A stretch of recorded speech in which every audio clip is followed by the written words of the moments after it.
"You're not coming home. I've already sold the house and moved in with Aaron. The money's been transferred and you can't do anything about it from that hospital bed."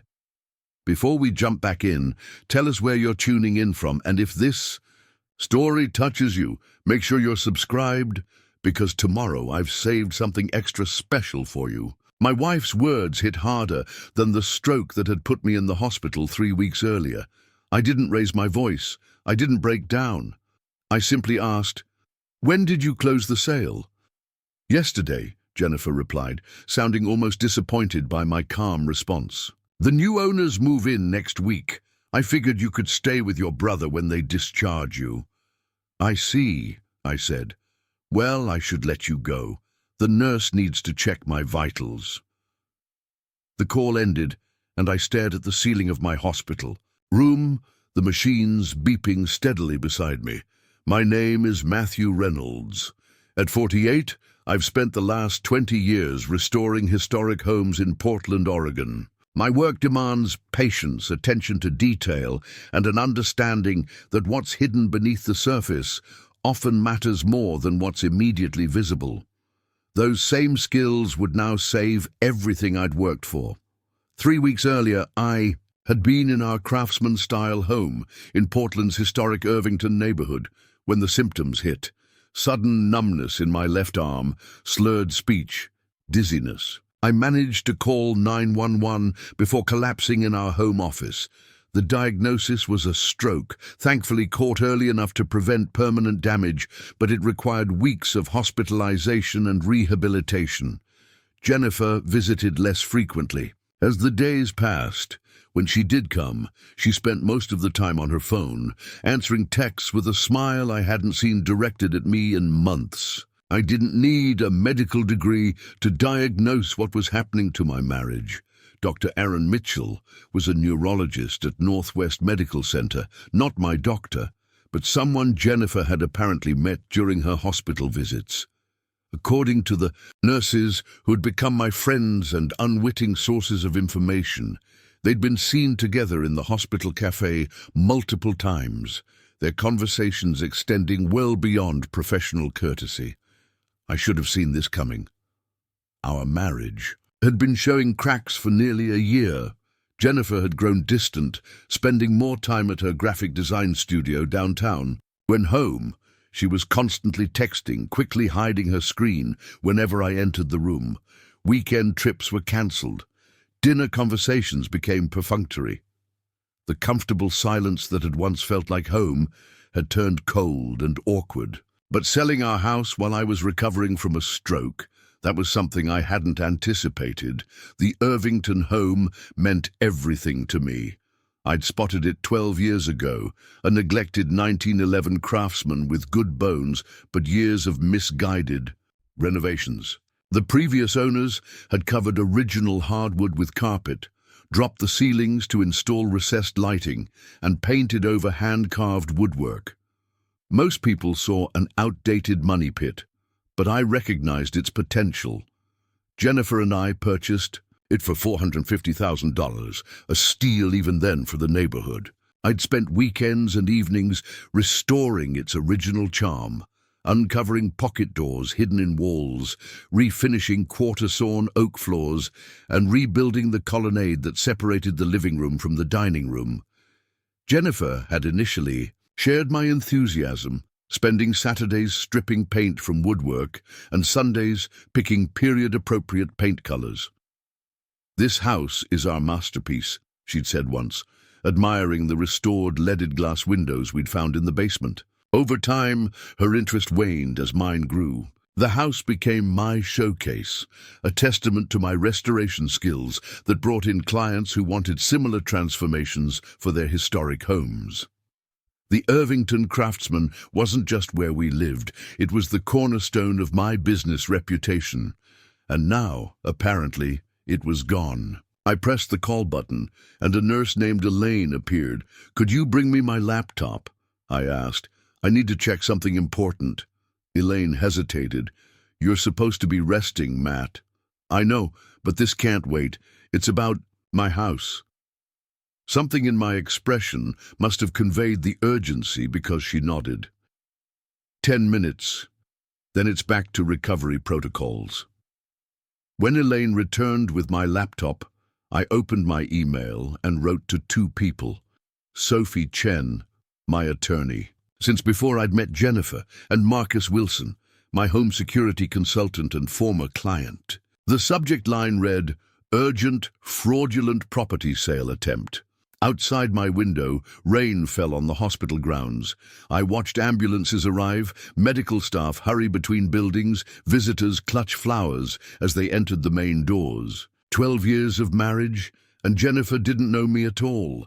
She thought I was predictable, passive, that I'd accept whatever she decided, but she'd overlooked something crucial. You don't spend decades restoring historical properties without learning how to protect your investments. And you don't ignore your instincts when subtle signs suggest something isn't right. I met Jennifer Davis 13 years ago at a home and garden show where I was presenting on historical restoration techniques. She was there covering the event for a local lifestyle magazine, sharp, creative, with a photographer's eye for detail. We connected over a shared appreciation for craftsmanship and authenticity. Within a year, we were married at the Jenkins estate, surrounded by friends and family who celebrated what everyone called a perfect match. We bought the Irvington house a year later. The restoration became our shared project, our future, our legacy. "This house will be in architectural magazines someday," she'd predicted, while we removed vinyl siding to reveal the original cedar shingles underneath. For nearly a decade, we'd been right. Partners in life and in creating something meaningful. The first warning signs appeared about 18 months ago. Jennifer started working later at her studio. Weekend restoration projects no longer interested her. She established a separate checking account for what she called business expenses, but declined to discuss details. Then came the text messages at odd hours and the sudden interest in changing her appearance. New wardrobe, different hairstyle, gym membership she seldom used before. I didn't confront her directly. Instead, I made 3 key decisions.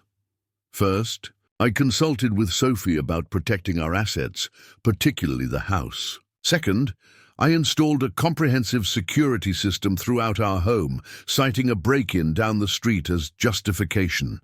The system included cameras in common areas, living room, kitchen, office, and entrances, all feeding to cloud storage. I could access remotely.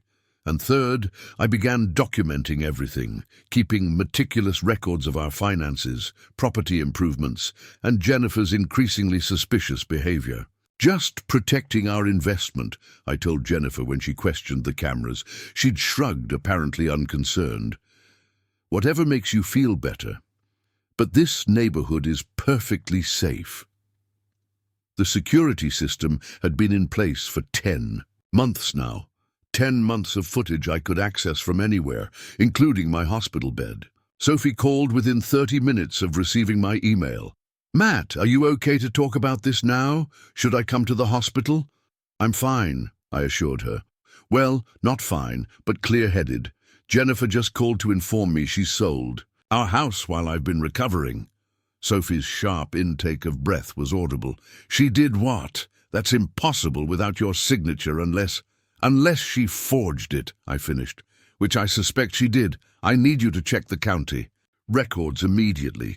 See if there's a deed transfer filed in the last 48 hours. "I'm on it," Sophie promised. "And Matt, if she did forge your signature, that's criminal fraud. This goes beyond divorce territory." Preparing and narrating this story took us a lot of time, so if you are enjoying it, subscribe to our channel. It means a lot to us. Now back to the story. "I know," I replied, "but first I need to confirm what happened." My next call was to Marcus. "I need access to the last 3 weeks of security footage from my home," I explained. "Particularly my home office, where I keep important documents." "Accessing now," Marcus replied. I could hear keyboard clicks in the background. "Anything specific I should look for?" "Jennifer in my office, particularly around my filing cabinet. Or desk. and any visitors she might have brought into the house. I'll compile everything and send you a secure link. And Matt, I'm sorry about all this. While waiting, I pulled up our property records on the county assessor's website. The Irvington house had most recently been appraised at $1, $2 million, a reflection of both the neighborhood's desirability and the extensive restoration work I'd completed. If Jennifer had sold it, how much had she gotten? And more importantly, how had she managed to do it without my presence or legitimate signature? An hour later, Sophie called back. There was indeed a deed transfer filed yesterday. The buyer is listed as Westside Properties, LLC. Sale price, $950,000. I felt physically ill. That's significantly under market value. It gets worse, Sophie continued. I pulled the sales document. Your signature is on it, dated last week. It's a decent forgery, but having known your signature for years, I can tell it's fake. Who's behind Westside Properties? Working on that now. It's a recently formed LLC which is suspicious in itself. The registered agent is a law firm downtown, Barlow and Associates. The name struck a chord. Charles Barlow. I think he's a friend of Dr. Aaron Mitchell. Your wife's friend? Sophie asked carefully. Her lover, I clarified. A neurologist at Northwest Medical. The man she's apparently moved in with. This is looking more and more like a coordinated plan, Matt. I'm going to file an emergency injunction to stop any further transfer of funds or property ownership, but we need to document everything. By evening, Marcus had sent me access to compiled footage from the home security system. I spent hours reviewing it, methodically documenting everything I saw. The evidence was damning. 4 days after my hospitalization, Jennifer had brought Aaron to our home. Their behavior made their relationship immediately clear. But more troublingly, the footage showed them in my home office on multiple occasions. In one clip, Jennifer clearly opened my filing cabinet, removed documents, and placed them on the desk where Aaron examined them. 2 weeks after my stroke, the footage showed Jennifer bringing an unknown man in a suit to the house. They spent considerable time in the office, and at one point the man, presumably a real estate agent, took photos throughout the house. Most incriminating of all was footage from 3 days ago. Jennifer, Aaron, and another man were in my office. The third man appeared to be directing Jennifer, showing her papers and guiding her hand.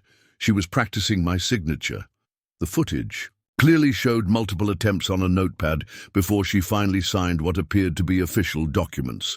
The third man then notarized the papers. I saved everything, created backups, and sent copies to Sophie. Then I did something that surprised even me. I texted Jennifer, "Hope you got a good price for the house. See you in court."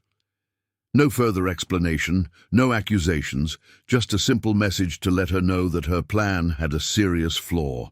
Her response came 20 minutes later. "What are you talking about? You signed the papers before your stroke.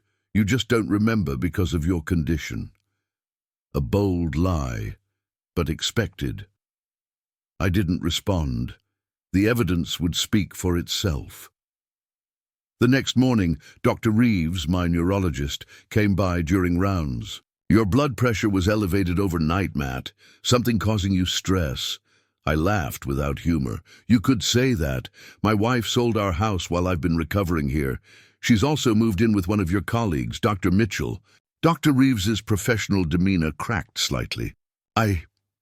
I'm very sorry to hear that, but I'm more concerned about your recovery right now. Stress can significantly impact stroke rehabilitation." "I understand," I assured him. "But sometimes addressing the source of stress is the only real solution. I have a favor to ask. I need documentation about my condition from the day I was admitted. Specifically, I need confirmation that my cognitive faculties and memory have not been impaired by the stroke." Dr. Reeves nodded slowly. "You're concerned your wife might claim you don't remember consenting to sell the house?" "Exactly." I'll prepare a medical statement today. For what it's worth, your type of stroke has shown no signs of affecting your memory or decision-making capabilities. Your cognitive tests have all been excellent. Thank you. That will be very helpful. Sophie visited that afternoon, bringing printouts of the property records and deed transfer. The judge granted our emergency injunction, she reported. The sale is temporarily frozen, and any funds in escrow cannot be released until we have a hearing. That's scheduled for next Monday. 5 days from now, I calculated, I should be discharged by then. Will you be strong enough to attend? Her concern was evident. Wild horses couldn't keep me away, I assured her. Besides, Dr. Reeves is providing documentation that my cognitive functions are fully intact. Jennifer can't claim I'm confused due to my stroke. Sophie laid out our strategy for the hearing. We would present evidence of the forgery, including the security footage showing Jennifer practicing my signature and the medical documentation proving my mental competency. We would also request a forensic examination of the sales documents. What about criminal charges? I asked. Sophie's expression was grim. Forgery, fraud, possibly elder abuse given your medical vulnerability at the time. These are serious offenses, Matt. Jennifer could face significant legal consequences. I sat with that knowledge, turning it over in my mind. Despite everything, the thought of Jennifer facing criminal charges gave me no satisfaction. Let's focus on nullifying the sale and securing the house first, I decided. We can determine next steps after that. The day before my discharge, Jennifer finally visited. She looked startled to find me sitting up, laptop open, clearly working. You shouldn't be exerting yourself, she said, hovering near the door, as if unsure whether to fully enter the room. Funny, that's exactly what Dr. Reeves said about you selling our home without my consent. Her face hardened. You signed the papers, Matt. We discussed selling weeks ago. This stroke has clearly affected your memory. I didn't argue, just watched her invent a reality that suited her needs. How's Aaron? I asked conversationally. Jennifer flinched at the direct reference. This isn't about him. Isn't it? The security cameras suggest otherwise. Her expression froze. What are you talking about? The system I installed last year? The one that records to cloud storage I can access from anywhere? It's been quite educational viewing. The color drained from her face. You've been spying. On me? No, I've been securing my property, which includes documenting who enters my home office and what they do there, like practicing my signature, for instance. Jennifer took a step backward. You're bluffing. I turned my laptop toward her and played a short clip, her and the notary, practicing my signature repeatedly before signing the property documents. She stumbled slightly, reaching for the doorframe to steady herself. Matt, you don't understand. We, I interrupted. You and Aaron needed my house. The house I spent years restoring, the house that's featured in my portfolio and brings me clients, that house. It's not like that, she protested weakly. Monday morning, Superior Court, 9 a.m., I told her. Judge Wilson's courtroom. The sale has been frozen pending investigation. I suggest you bring a good lawyer. After Jennifer left, a nurse came in to check my vitals. Your blood pressure is much better today, she noted with surprise. I smiled. Amazing what clarity can do for your health. The next day, I was discharged with instructions for continued recovery at home, a home I technically didn't have access to yet. My brother James insisted I stay with him until the hearing. You're being remarkably calm about all this, he observed, as he drove me from the hospital. Getting angry won't help me think clearly, I explained, and right now I need to be clearer than I've ever been. Still, James persisted, she sold your house while you were recovering from a stroke. That's cold, Matt. Ice cold. It is, I agreed, But it's also desperate and short-sighted. Those aren't winning qualities in court. The weekend passed slowly as I prepared for Monday's hearing. Sophie came over to review our evidence and strategy. The security footage had been edited into a clear, chronological presentation that left no doubt about what had transpired. Dr. Reeves had provided a comprehensive statement about my mental competency from the day of admission through discharge. The county recorder's office had supplied certified copies of property records showing the suspicious timing of the transfer. "What's your desired outcome here?" Sophie asked as we finished our preparation. I considered the question carefully. I want my house back, obviously. I want the sale invalidated. As for Jennifer and Aaron, I want them exposed, but I'm not out for blood. This is about justice, not revenge. Sophie nodded approvingly. That's the right approach for the judge. Focus on the property, not the punishment. Monday morning arrived with appropriate symbolism, clear skies after a week of Portland rain. James drove me to the courthouse, where Sophie was waiting on the steps. "Ready?" she asked, offering her arm for support as I carefully navigated the stairs. "More than ready," I confirmed. Inside, the courtroom was already occupied. Jennifer sat at one table with a lawyer I didn't recognize. Aaron was noticeably absent. At another table sat an older man I assumed represented Westside Properties, LLC. Judge Harriet Wilson entered, and the proceedings began. Jennifer's attorney argued first, claiming that I had signed the sale documents before my stroke and was now experiencing confusion about the timeline of events, a common occurrence with stroke patients. Furthermore, he continued, Ms. Reynolds has text messages showing discussions about selling the property that predate Mr. Reynolds' medical emergency. I glanced at Jennifer, who avoided my gaze.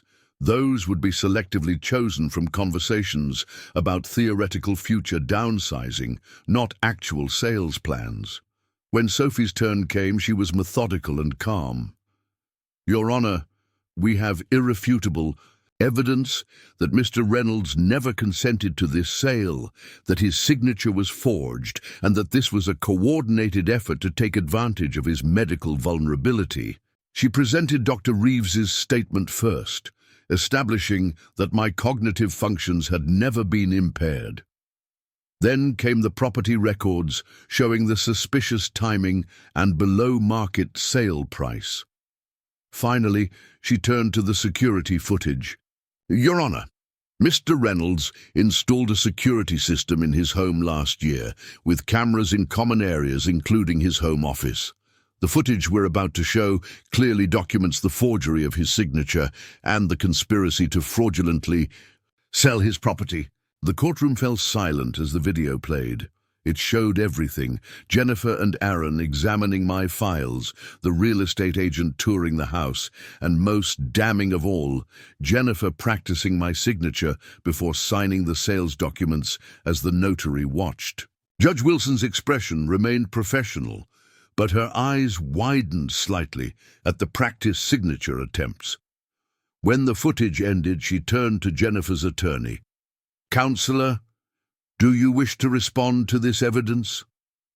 The attorney leaned over to whisper urgently with Jennifer, who appeared shaken.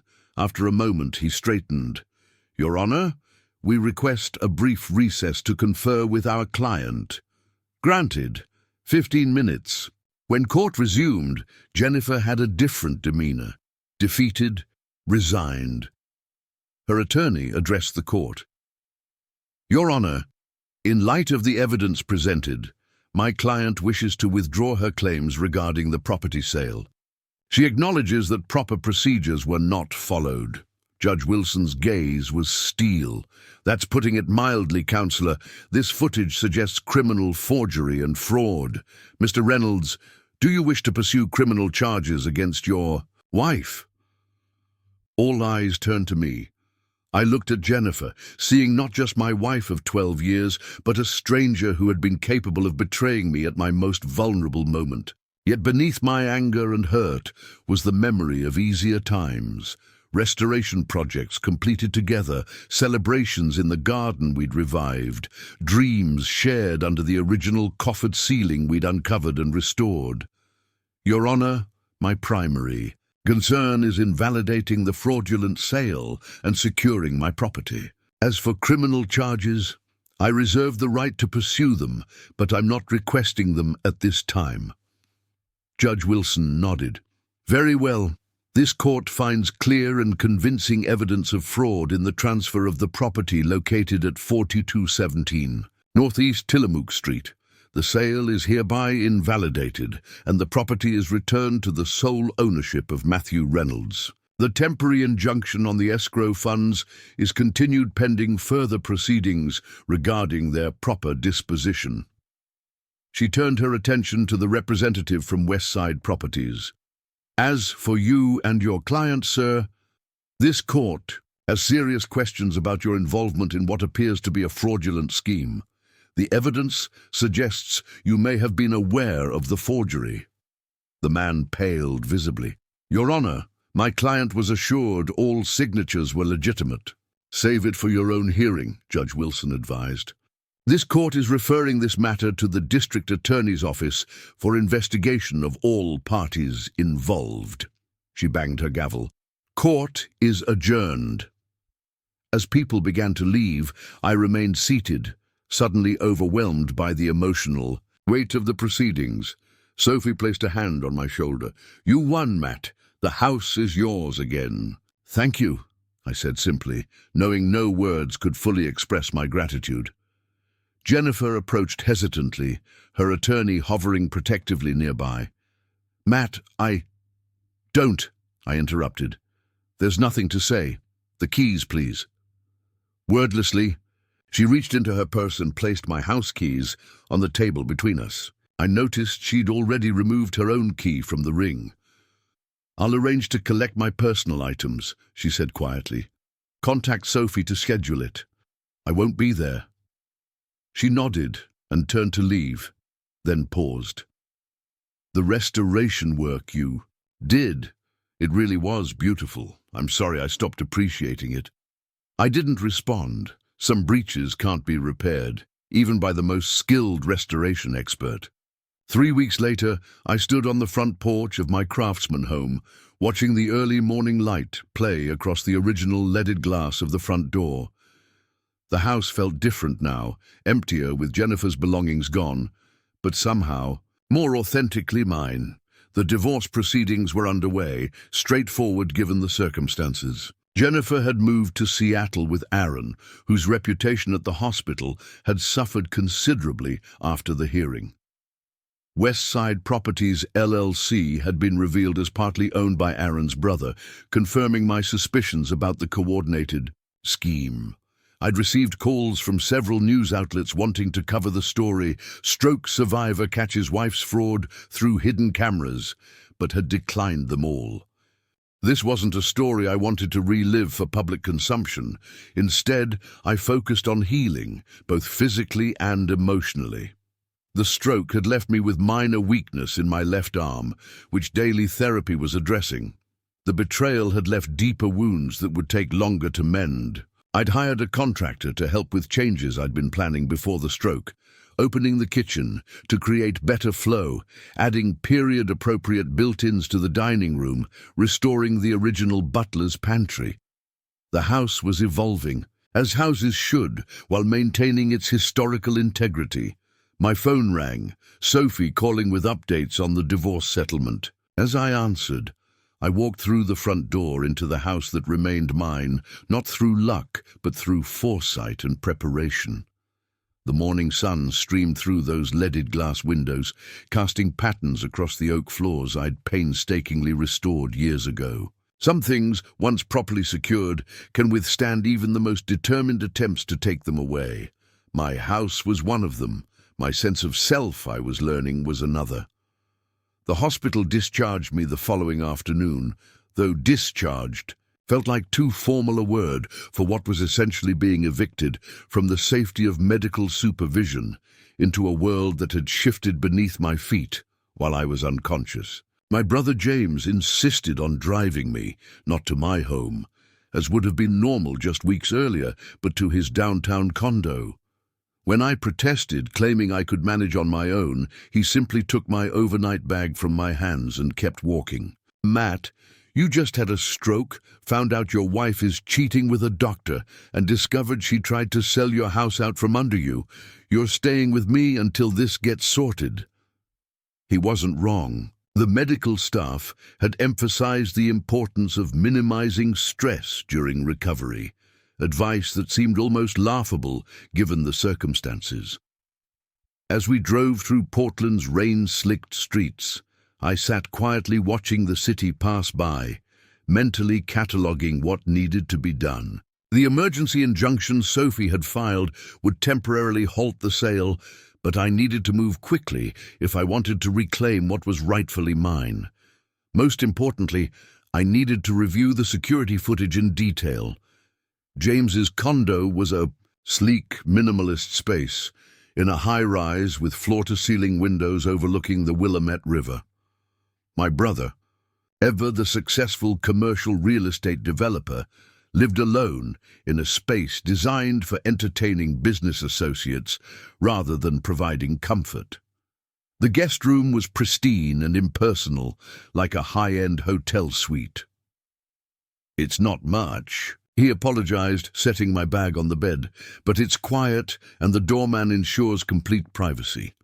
"It's perfect," I assured him, though we both knew it wasn't. Perfect would have been returning to the craftsman home where I'd spent the last 12 years of my life, the home I'd restored with my own hands. "I just need space to think and work." "And recover," James reminded me firmly. "Doctor's orders include rest, remember?" He hesitated in the doorway. "Do you want to talk about it?" I shook my head. "Not yet. I need to review the evidence first, understand exactly what happened before I can process it emotionally." James nodded, respecting my approach even if he didn't entirely agree with it. "I've cleared my schedule for the next few days. Whatever you need, rides to appointments, meals, legal meetings, I'm here." That evening I sat at the glass desk, in the guest room, methodically reviewing security footage from my home. The system I'd installed was comprehensive, not because I'd been specifically suspicious of Jennifer, but because after restoring so many historic homes, I understood the value of protecting investments. The cameras covered every entry point, the main living areas, and most importantly, my home office, where I kept all important documents. The footage told a story more devastating than anything Jennifer had said on the phone. 4 days after my hospitalization, she had brought Aaron to our home. Their behavior left no doubt about their relationship. The casual intimacy, the comfortable way he moved through my space, the kiss in the kitchen where Jennifer and I had shared countless meals. But what truly caught my attention were their repeated visits to my home office. I focused on a clip from 10 days after my stroke. Jennifer entered my office with Aaron close behind. She went directly to my filing cabinet, unlocking the drawer where I kept property documents, insurance policies, and financial records. They spent nearly an hour going through papers, taking photos of documents with their phones. At one point, Aaron pointed to something, and Jennifer nodded enthusiastically. They were planning, strategizing, not making a spur-of-the-moment decision. 2 weeks after my hospitalization, Jennifer brought a man in a tailored suit to the house. The home tour was clearly professional, the man taking measurements and photos, making notes on a tablet. A real estate agent, undoubtedly. That same evening, Aaron returned with another man, older, distinguished-looking, carrying a briefcase. They gathered around my office desk, reviewing documents the older man had brought. Based on his demeanor and the way Jennifer deferred to him, I guessed. He was a lawyer, Aaron's lawyer. The most damning footage came from 3 days before Jennifer's phone call. She sat at my desk with Aaron and a third man I didn't recognize. The third man placed several documents on the desk, pointing to specific areas. Then, unmistakably, Jennifer practiced my signature on a notepad, making multiple attempts before the man nodded approval. She then signed what appeared to be official documents, and the man produced a notary stamp, making the fraud official. I saved clips of each incriminating scene, organizing them chronologically with notes about dates, times, and what I could discern was happening. By midnight, my eyes burned from staring at the screen, but I had what I needed: irrefutable evidence of conspiracy and forgery. I emailed everything to Sophie with a detailed explanation, then finally allowed exhaustion to overtake me. Sleep should have come easily given my physical condition and emotional exhaustion, but it remained elusive. I kept seeing Jennifer's face as she practiced my signature, the casual way she betrayed 15 years of trust with a few strokes of a pen. More haunting was the realization that this betrayal had been methodically planned while I lay in a hospital bed fighting to recover. Around dawn, I gave up on sleep and made my way to the kitchen. James was already there, dressed for his morning run, surprise registering on his face when he saw me. "You look like hell, Matt." "Couldn't sleep," I admitted, accepting the coffee he offered. Too much to process. "Anything you discovered in the footage?" "Everything," I replied simply. "They planned it carefully. Jennifer, Aaron, a lawyer, a real estate agent, even a notary willing to overlook obvious forgery. They waited until I was incapacitated, then executed their plans step by step." James's expression hardened. "That's criminal fraud, possibly even elder abuse given your medical vulnerability." "That's what Sophie said. She's setting up a meeting with the district attorney today." James hesitated. "Do you want Jennifer to face criminal charges? Because that's where this is heading." The question caught me off guard, not because I hadn't considered it, but because I hadn't allowed myself to process the emotional implications. Did I want my wife of 12 years to potentially go to prison? The woman who had once spent weekends by my side stripping paint from century-old woodwork, who had celebrated with champagne when we uncovered original hardwood floors beneath layers of linoleum? "I don't know," I admitted finally. "I want my house back. I want the sale invalidated. Beyond that."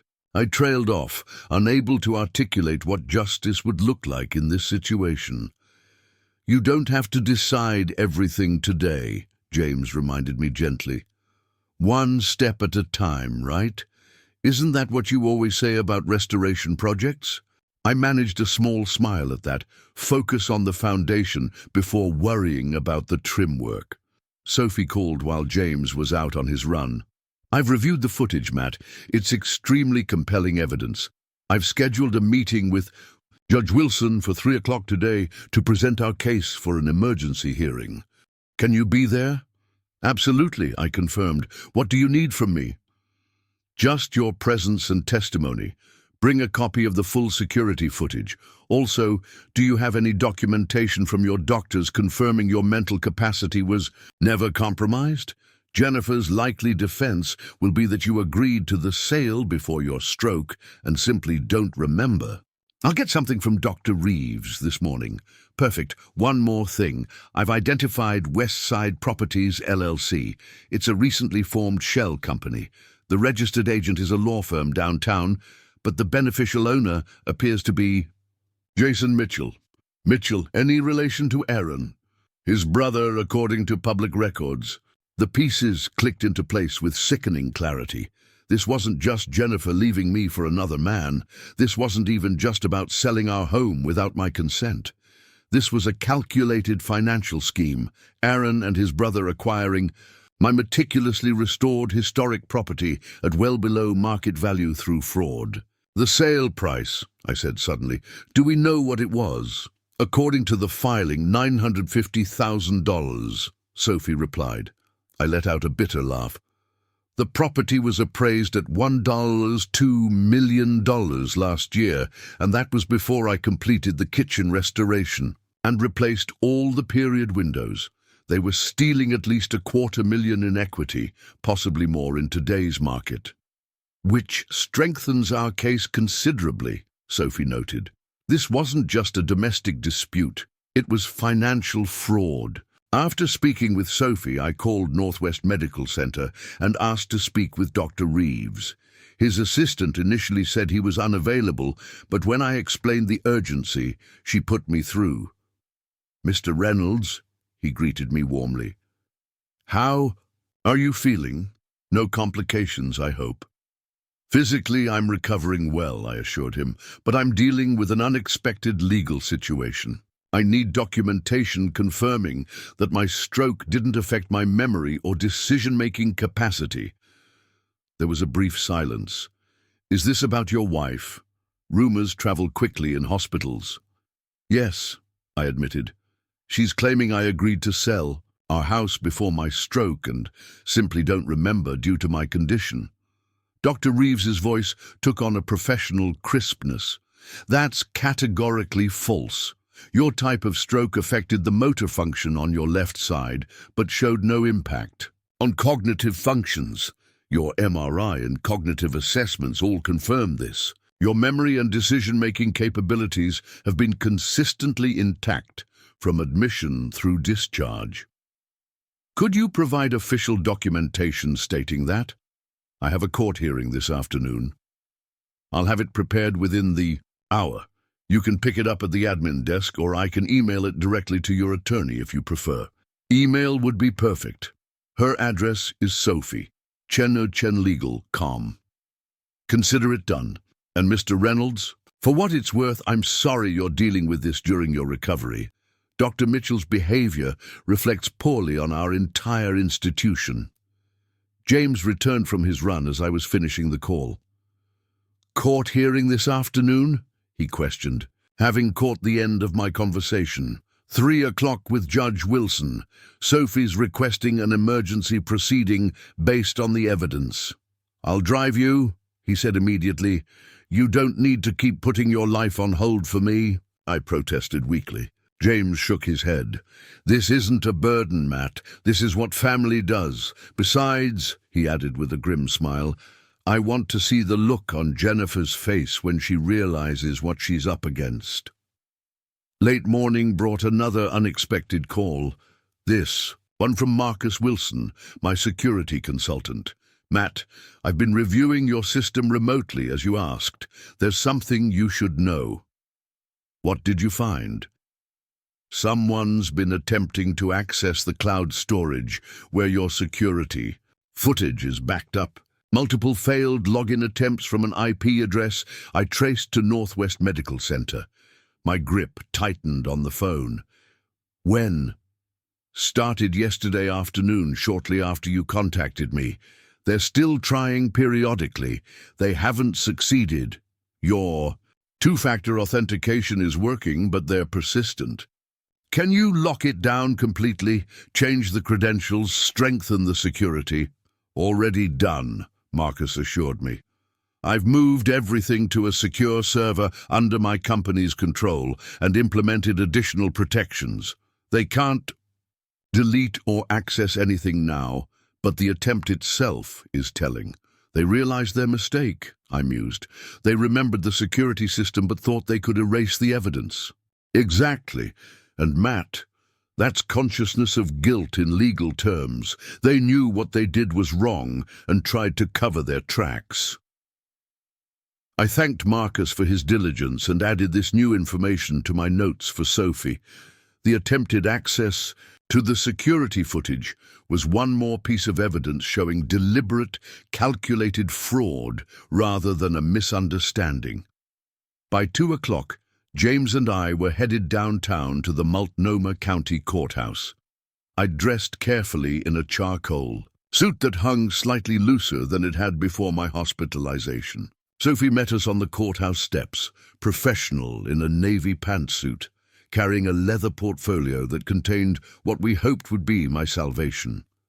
Dr. Reeves sent over excellent documentation, she informed me as we climbed the steps. Clear, unequivocal statements about your cognitive capacity throughout your hospitalization. Judge Wilson is known for being thorough and fair, but she has little patience for obvious deception.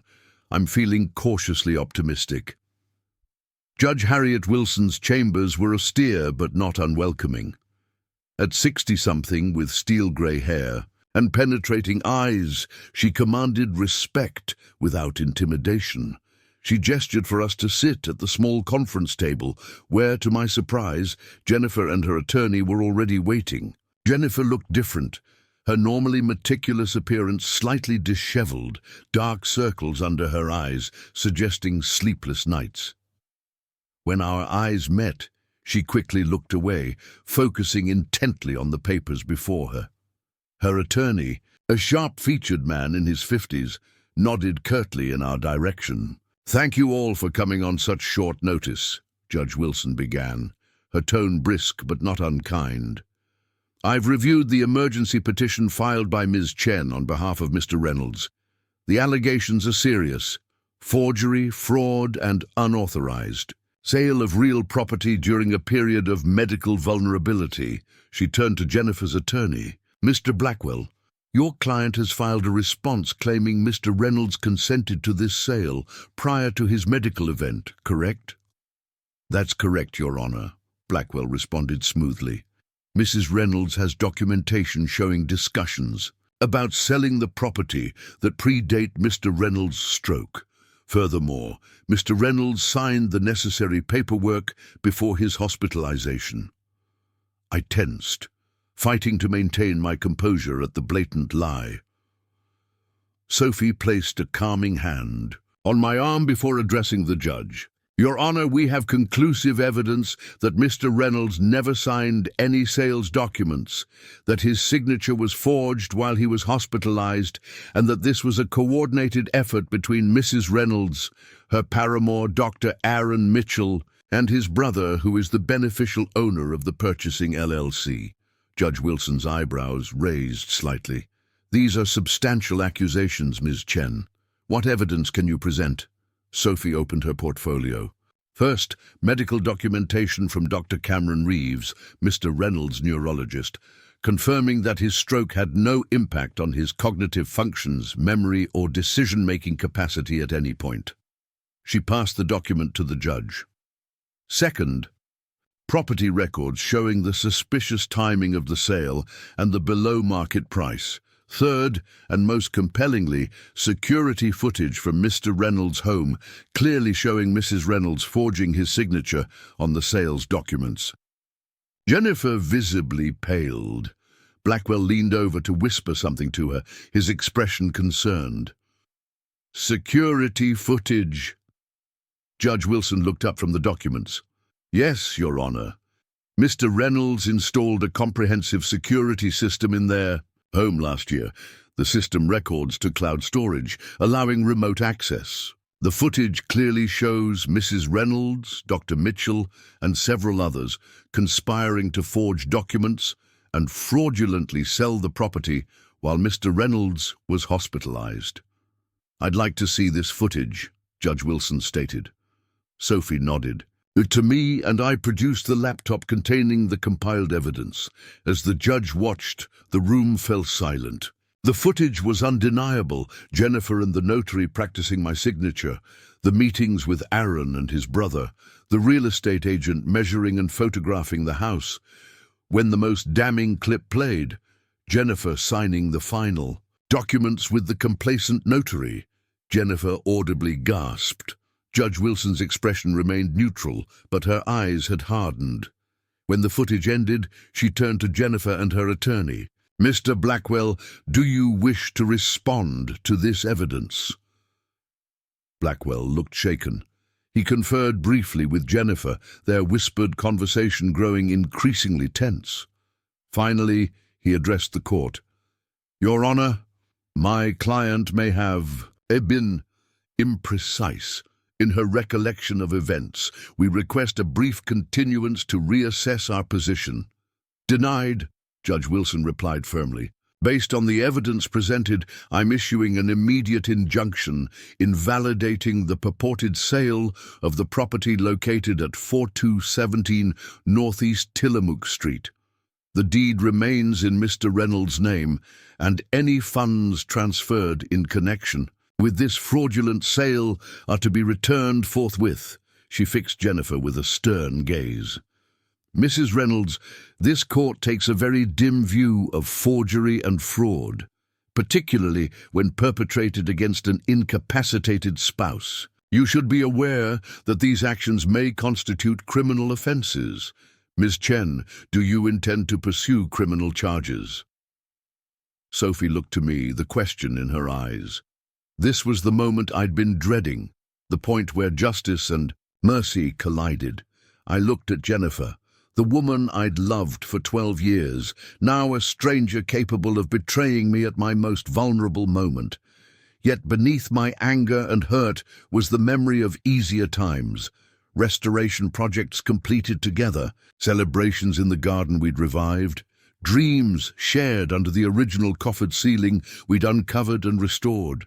Your Honor, I said, finding my voice, my primary concern is invalidating the fraudulent sale and securing my property. As for criminal charges, I reserve the right to pursue them, but I'm not requesting them at this time. Jennifer's eyes widened in surprise, tears forming at the corners. Judge Wilson nodded thoughtfully. Very well, this injunction will remain in effect pending further proceedings. I'm also ordering Mrs. Reynolds not to enter the property at 4217 Northeast Tillamook Street without prior court approval and supervision. Mr. Reynolds, you are free to return to your home immediately. She gathered her papers. We'll convene a formal hearing next week to address the dissolution of marriage and division of assets. Until then, this emergency injunction stands. She stood, signaling the end of our meeting. Ms. Chen, please prepare the formal order for my signature today. As we prepared to leave, Jennifer approached, her attorney hovering protectively nearby. Matt, don't, I interrupted, my voice low but firm. There's nothing to say. You could have pursued criminal charges, she persisted. Why didn't you? I looked at her. Really looked at her for the first time since discovering her betrayal. 15 years together should count for something, even if it didn't for you. The house is what matters to me. It always has been. I'll need to collect my things, she said quietly. Contact Sophie to arrange it. I won't be there. As Jennifer turned to leave, I called after her. The keys, Jennifer.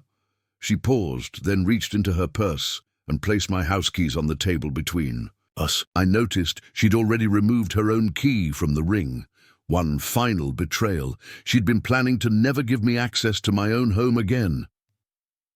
Outside the courthouse, standing in rare Portland sunshine, I felt a curious lightness despite the emotional turmoil. What now? James asked as we descended the steps. Now, I said, clutching the house keys, I go home.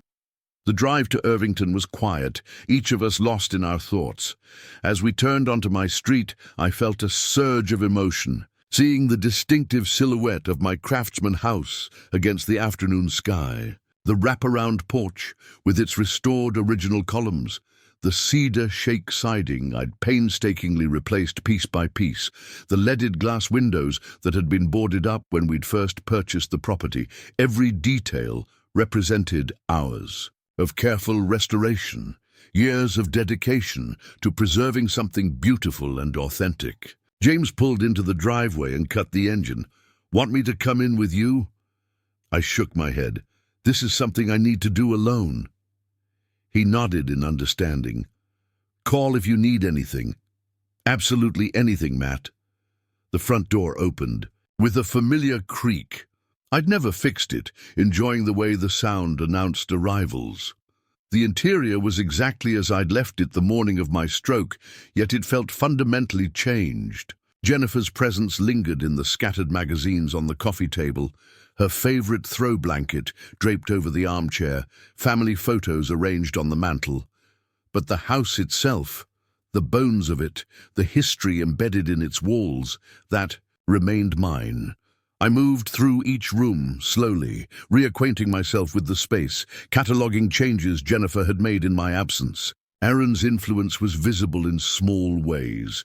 An unfamiliar coffee mug in the sink, a medical journal on the bedside table, a man's jacket hanging in the entryway closet. Each discovery stung, but less than I'd expected. The betrayal had already done its worst damage. These were merely aftershocks. In my home office, the scene of the crime, I found papers hastily returned to the filing cabinet, drawers not quite closed, pens scattered across the desk, signs of their hurried planning.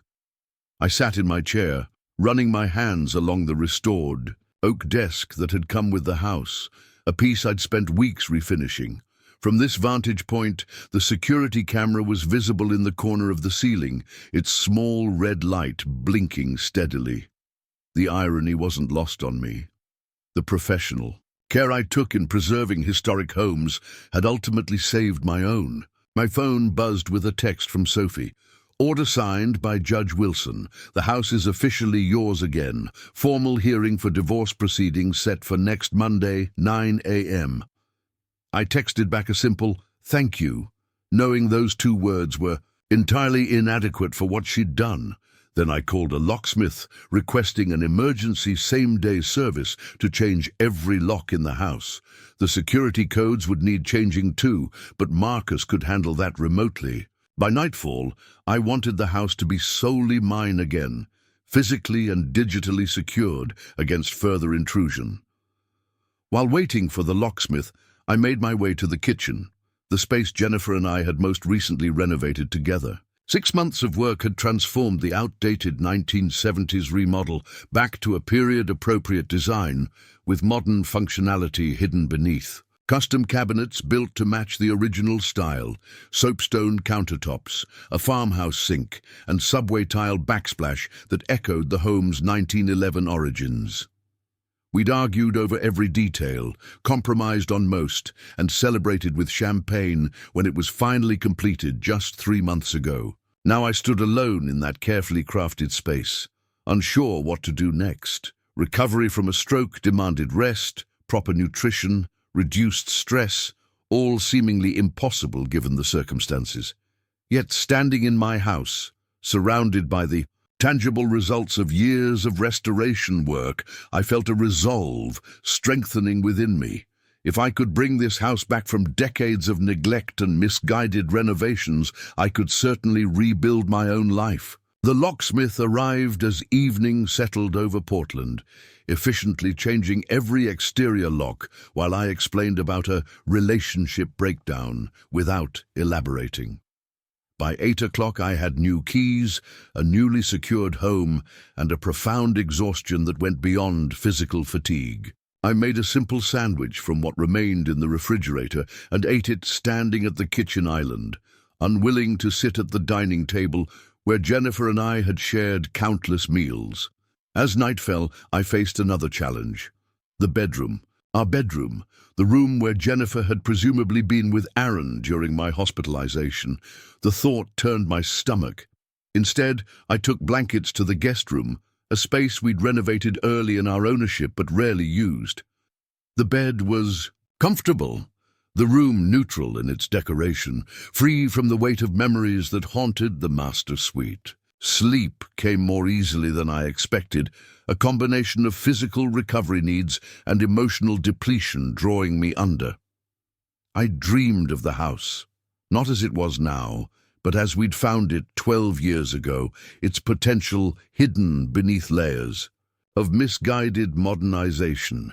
In the dream, I walked through empty rooms, stripping away vinyl flooring to reveal hardwood, removing dropped ceilings to uncover original height, peeling wallpaper to find original plaster walls. With each revelation, the house became more itself, more authentic, more whole.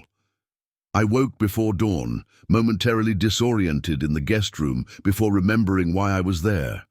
My phone showed several missed calls and texts, James checking. in Sophie with details about the upcoming hearing, and surprisingly, Dr. Reeves inquiring about my recovery. There was nothing from Jennifer. The morning routine felt surreal, showering in my own bathroom, making coffee in my own kitchen, sitting on my own porch watching the neighborhood wake up. Everything was familiar, yet irrevocably altered. As I sipped my coffee, I realized I was experiencing the house differently now, not as ours, but truly as mine. There was sorrow in that shift, but also a curious liberation. My phone rang. Sophie again. "Matt, there's been a development. The notary who validated the forged documents has come forward, claiming Jennifer and Aaron pressured him into participating. He's offering full cooperation in exchange for leniency. What does that mean for us? It strengthens our position for the divorce proceedings considerably. More concerning for Jennifer, it increases the likelihood of criminal charges regardless of your wishes. Once the DA's office has a cooperative witness, they may pursue the case independently." I absorbed this information, conflicted about its implications. What do you recommend? Focus on protecting your interests in the divorce. Let the criminal justice system handle the fraud aspects if they choose to pursue it. Your testimony would still be necessary, but you wouldn't be the driving force behind any criminal charges. That seems appropriate, I decided. I don't want to spend my energy pursuing punishment. I just want to move forward. Wise approach, Sophie approved. Now, about Monday's hearing. We should meet before then to prepare your testimony. Tomorrow afternoon, at my office? I'll be there, I promised. After ending the call, I wandered through the house, making notes about immediate concerns. The refrigerator needed restocking. Jennifer's belongings would need to be packed and removed under supervision. The master bedroom would require complete redecoration before I could comfortably use it again. More pressingly, I needed to notify clients about my medical situation and adjusted project timelines. As I jotted down these tasks, the doorbell rang. My first instinct was caution. Could it be Jennifer returning despite the court order? Or Aaron coming to confront me? I checked the security camera feed on my phone before approaching the door. The image showed a delivery person holding a large envelope. Opening the door, I accepted the package, a courier delivery requiring signature. The return address showed Sophie's law firm. Inside was a copy of Judge Wilson's formal order invalidating the sale, along with preliminary divorce papers requiring my review before Monday's hearing. The legal language was coldly efficient, reducing 15 years of marriage to assets, liabilities, and dissolution terms. Our union and its end, documented in contracts and clauses, much like the property deeds I worked with professionally. I spent the morning reviewing the documents, making notes of questions for Sophie. The proposed division was straightforward. I would retain the house and my business. Jennifer would keep her design studio and the investment account we'd established for her business growth. Our joint savings had already been compromised by Jennifer's withdrawals, but the remaining balance would be divided equally after accounting for her previous unauthorized transfers. Around noon, my phone rang with an unfamiliar number. I hesitated before answering, half expecting Aaron or one of his associates. Instead, a woman's professional voice greeted me.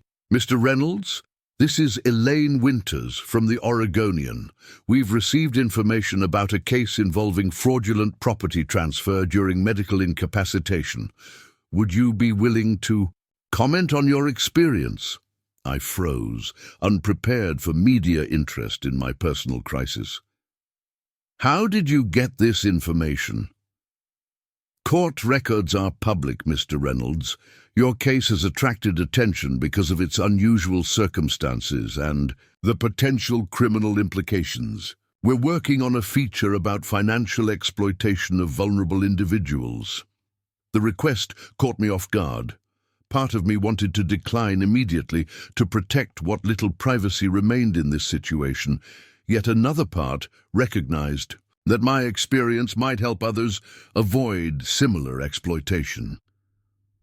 I need to consult with my attorney before discussing this publicly, I responded carefully. May I call you back? Of course. This story won't run until next week at the earliest. Take your time. After ending the call, I immediately contacted Sophie.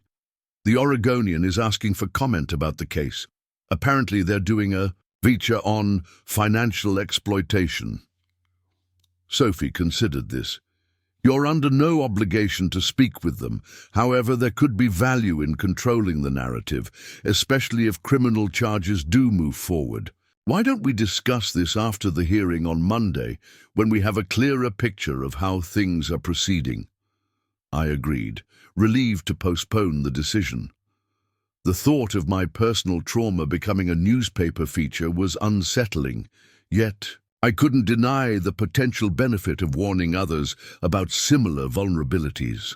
The afternoon brought another unexpected visitor, Marcus Wilson, my security consultant, who'd called requesting permission to examine the system in person. I want to ensure everything's functioning correctly and update the security protocols. Now that your situation has changed, he explained, we spent 2 hours going through every camera, sensor, and access point. Marcus installed updates, changed all access codes, and added additional protection to the cloud storage. I've also added a feature that will immediately notify both of us if anyone attempts to access or tamper with the system, he explained. And I've removed all previous users from the authorized list. Previous users meaning Jennifer? I clarified. Marcus nodded. She had the app on her phone with full access privileges. That's been completely revoked now. The reality of those words struck me. Another severing of connection, another step towards separate lives. Each practical measure reinforced the finality of what was happening. I appreciate all this, I told Marcus as he prepared to leave. Your system literally saved my house. He smiled slightly. That's what good security does. Protects what matters most when you can't do it yourself. I'm just glad it worked when you needed it. That evening, James called to check in and invite me to dinner. I declined, preferring the solitude of my newly secured home, but promised to join him the following weekend. I need time to reacclimate, I explained, to make this space mine again. Understandable, he conceded, but don't isolate yourself too much. Restoration is your specialty, but even you can't do everything alone.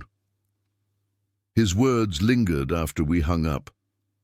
Restoration was indeed my specialty, bringing back the authentic character of homes that had been compromised by neglect or misguided.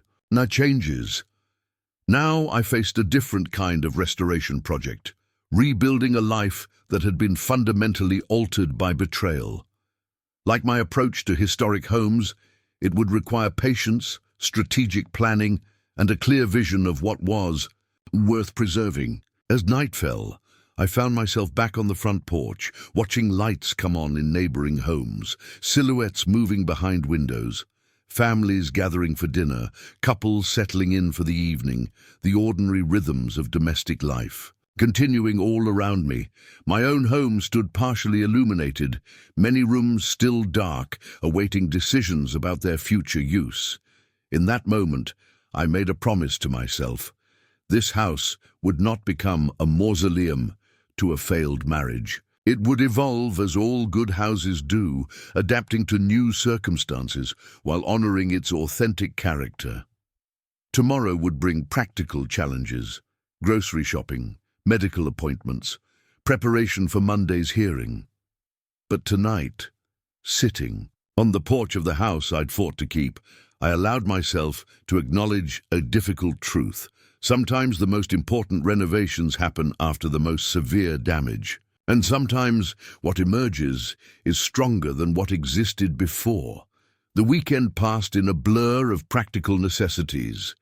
I restocked the refrigerator, scheduled follow-up medical appointments, and sorted through mail that had accumulated during my hospitalization. Sophie had arranged for Jennifer to collect essential personal items on Saturday morning, while I deliberately made myself scarce, spending those hours at a local coffee shop reviewing the divorce paperwork. I returned to find neat gaps in the bookshelves, empty spaces in the closet, and the lingering scent of Jennifer's perfume, an unwelcome reminder of her brief presence. Monday morning dawned grey and drizzly, typical Portland weather that matched my mood as I prepared for the formal divorce hearing. James arrived to drive me to the courthouse, concern evident in his expression as he took in my appearance. The stroke had left me thinner, paler, and despite my best efforts to appear composed, the emotional toll of recent events was visibly wearing on me. "You sure you're up for this?" he asked as we navigated downtown traffic. "I don't have much choice," I replied, straightening my tie. Better to face it head-on than let it drag out. The courtroom was more formal than Judge Wilson's chambers. High ceilings, dark wood paneling, the state's seal prominently displayed behind the bench. Sophie waited near the entrance, immaculate in a charcoal suit, her expression confident as she briefed me on last-minute developments. "The notary has provided a full statement to the district attorney," she whispered as we took our seats. "He's confirmed that Aaron Mitchell orchestrated the entire plan, even suggested the specific documents to forge." Jennifer apparently hesitated initially, but went along with it after Aaron convinced her it was justified given your medical condition. The information landed like a stone in my stomach. Jennifer had at least briefly considered the moral implications before proceeding. With the fraud, that small hesitation somehow made the betrayal more painful rather than less, a moment of conscience, ignored. Jennifer entered with her attorney just before proceedings began. She looked more composed than during our previous encounter, but her eyes betrayed anxiety as they briefly met mine before darting away. Aaron was notably absent. Strategic advice from their lawyer, no doubt, given the mounting evidence against him. Judge Wilson's entrance silenced the murmuring courtroom. She surveyed the assembled parties, her gaze lingering briefly on me before she addressed the court. "This hearing concerns case number 2025, DR 4217, Reynolds versus Reynolds, petition for dissolution of marriage and division of assets. Based on evidence presented in our previous emergency proceeding, this court has already invalidated the fraudulent property transfer of the marital residence. Today, we will address the remaining matters of marital dissolution." The proceedings moved with efficient formality. Sophie presented our proposed settlement. I would retain the house and my restoration business. Jennifer would keep her design studio and the investment account established for her business, valued at approximately $180,000. Our remaining joint savings would be divided equally after accounting for Jennifer's unauthorized withdrawals. Most importantly, there would be no ongoing financial entanglements, no alimony, no shared investments, a clean and complete severance. Jennifer's attorney argued briefly for a more favorable division, suggesting the house's value had increased, substantially due to Jennifer's design contributions during our renovation projects. Sophie countered with documentation of my thousands of hours of physical labor, skill application, and material investments that had transformed the property from distressed to showcase quality. The current property value reflects Mr. Reynolds' professional expertise and physical labor far more than Mrs. Reynolds' aesthetic suggestions, Sophie stated firmly. Furthermore, Mrs. Reynolds' unauthorized attempt to sell the property at below market value suggests she doesn't truly value its worth. Jennifer flinched visibly at this pointed observation. After hearing both arguments, Judge Wilson addressed the key question directly. "Ms. Chen, what is your client's position regarding potential criminal charges for the fraudulent activities previously documented?" Sophie glanced at me for confirmation before responding. "Your Honor, while my client reserves the right to pursue civil remedies for damages incurred, he is not actively seeking criminal prosecution at this time. However, we understand the district attorney may independently pursue such charges based on evidence already in their possession.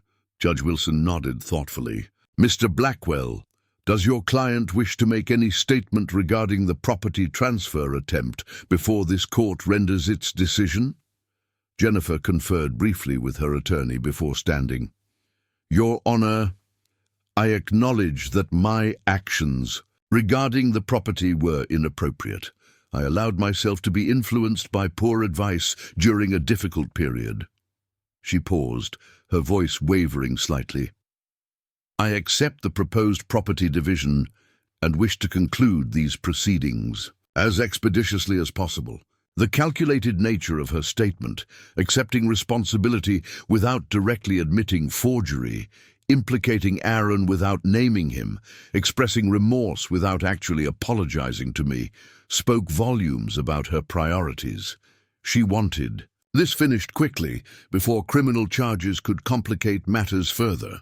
Judge Wilson seemed to recognize the strategy as well, her expression reflecting professional skepticism as she reviewed the final settlement documents. Based on the evidence presented and the agreement between parties, this court approves the proposed division of assets as outlined. The marital residence at 4217 Northeast Tillamook Street remains solely with Mr. Reynolds. Mrs. Reynolds retains full ownership of Reynolds Design Studio and the associated business investment account. She signed the documents with decisive strokes. The court grants dissolution of marriage effective immediately. Mr. Reynolds, you may resume use of your previous legal name if desired. The formality of her phrasing, dissolution of marriage effective immediately, struck me with unexpected force. 15 years, concluded in a single sentence. I remained outwardly composed, but beneath the surface, emotions churned like stormwaters under deceptively still ice. This case is unique in that it intersects with potential criminal matters currently under investigation by the District Attorney's Office, Judge Wilson continued. While this court has no jurisdiction over those proceedings, I am entering into the record that Mrs. Reynolds has acknowledged impropriety regarding the property transfer attempt. That acknowledgement may be considered by relevant authorities as they determine how to proceed. She fixed Jennifer with a meaningful look before concluding, "This matter is resolved. Court is adjourned." The sharp crack of the gavel echoed through the courtroom, marking the official end of my marriage. People began gathering papers, moving toward exits, life continuing with bureaucratic predictability despite the personal earthquake I'd just experienced. Sophie squeezed my arm gently. "It's done. You've secured what matters most." "Yes," I agreed automatically, though in that moment I wasn't entirely sure what mattered most anymore. The house, certainly, my home, my showcase, my professional calling card. But beyond that, the future stretched before me, unmarked territory I hadn't expected to navigate alone at 48. As we prepared to leave, Jennifer approached, her attorney hovering protectively nearby. "Matt, could we speak privately for a moment?" Sophie stepped closer, protective. "Any communication should go through counsel at this point." "It's all right," I told Sophie, curiosity overriding caution. "Just a minute." We moved to a quiet corner of the now emptying courtroom. Jennifer seemed smaller somehow, uncertainty replacing the confidence that had once been her defining characteristic. "I just wanted to say," she began, then faltered, apparently struggling with words that had once come easily between us. "The notary came forward because of me. I called him after the emergency hearing, told him to cooperate fully. I studied her, searching for the motivation behind this disclosure. Why tell me this? Because I want you to know I'm trying to make things right in whatever way I can." She hesitated. "Aaron isn't who I thought he was. When you declined to press charges, he was angry, said we should fight the property ruling, claimed the footage was doctored. But you didn't." "No, I couldn't." Her eyes finally met mine directly. Selling the house was wrong. I knew it was wrong when I agreed to it. I told myself you wouldn't care that much, that you were more attached to the work than the result. But she shook her head. I was lying to myself. The admission hung between us, too little and far too late, yet strangely significant. "Thank you for telling me," I said finally. "I hope whatever you're building with Aaron is worth what it cost." Her expression clouded. "We're not together anymore. After the hearing, when it became clear there might be criminal charges, he suggested I should take full responsibility since I was the spouse and had legitimate access to the documents." She gave a bitter laugh. Suddenly my signature on those papers was completely my idea, not his. I wasn't surprised. Aaron had struck me as the type to prioritize self-preservation, but I felt an unexpected twinge of sympathy for Jennifer. She'd gambled everything on someone who'd abandoned her at the first sign of consequences. "I'm sorry," I said, and meant it. "Don't be. I made my choices." She glanced toward the exit where her attorney waited impatiently. "I should go. Goodbye, Matt." "Goodbye, Jennifer."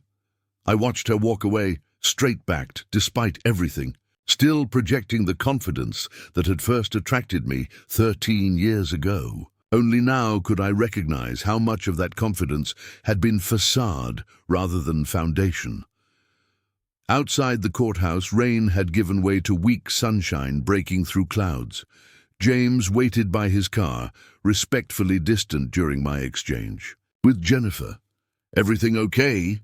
he asked as I approached. "It's final," I replied. "Divorce granted, property secured, assets divided." "I meant with you," he clarified. "Are you okay?" The question gave me pause. Was I okay? Physically, I was recovering well from the stroke. Financially, I'd emerged relatively unscathed from what could have been catastrophic. Emotionally, that was more complicated. "I'm getting there," I decided, one day at a time. Back at the house, Sophie reviewed next steps as we sat in the living room. "The divorce is finalized, but there are still loose ends. The district attorney wants to meet with you tomorrow regarding potential criminal charges against Jennifer, Aaron, and potentially his brother who was involved in the purchasing LLC. "Babe, what's your advice?" I asked, still conflicted about my role in any criminal prosecution. Sophie considered carefully. "Legally, you should cooperate fully. Provide testimony, share evidence, assist the investigation. Personally," she sighed, "that's more complicated.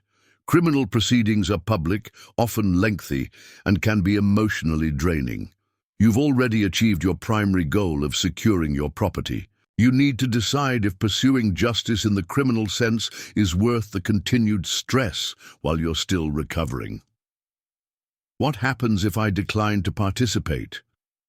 "The DA could still proceed with charges based on the evidence already documented, particularly with the notary's cooperation. But without your testimony, their case would be significantly weaker.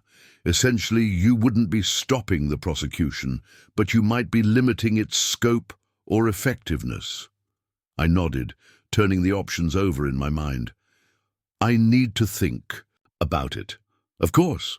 The meeting tomorrow is just preliminary. You're not making any final decisions yet." After Sophie left, I wandered through the house, mentally cataloguing projects I'd planned before my stroke, refinishing the back staircase, restoring the original built-in buffet in the dining room, replacing the non-period bathroom fixtures. Upstairs, work that had once been shared with Jennifer, now solely mine to complete or abandon. In the master bedroom, I finally forced myself to confront the space I'd been avoiding. Jennifer's presence lingered here most strongly. Her reading, glasses still on the nightstand, an earring behind the dresser, strands of her hair visible on the pillow she'd preferred. I stripped the bed methodically, gathering linens for washing, removing every trace of our shared domesticity. As I worked, a text arrived from an unknown number. "Matt, it's Aaron Mitchell. We need to talk before you meet with the DA. It's important." I stared at the message, astonished by the audacity. It says him and Satsa Gregel. I did his kill look at that.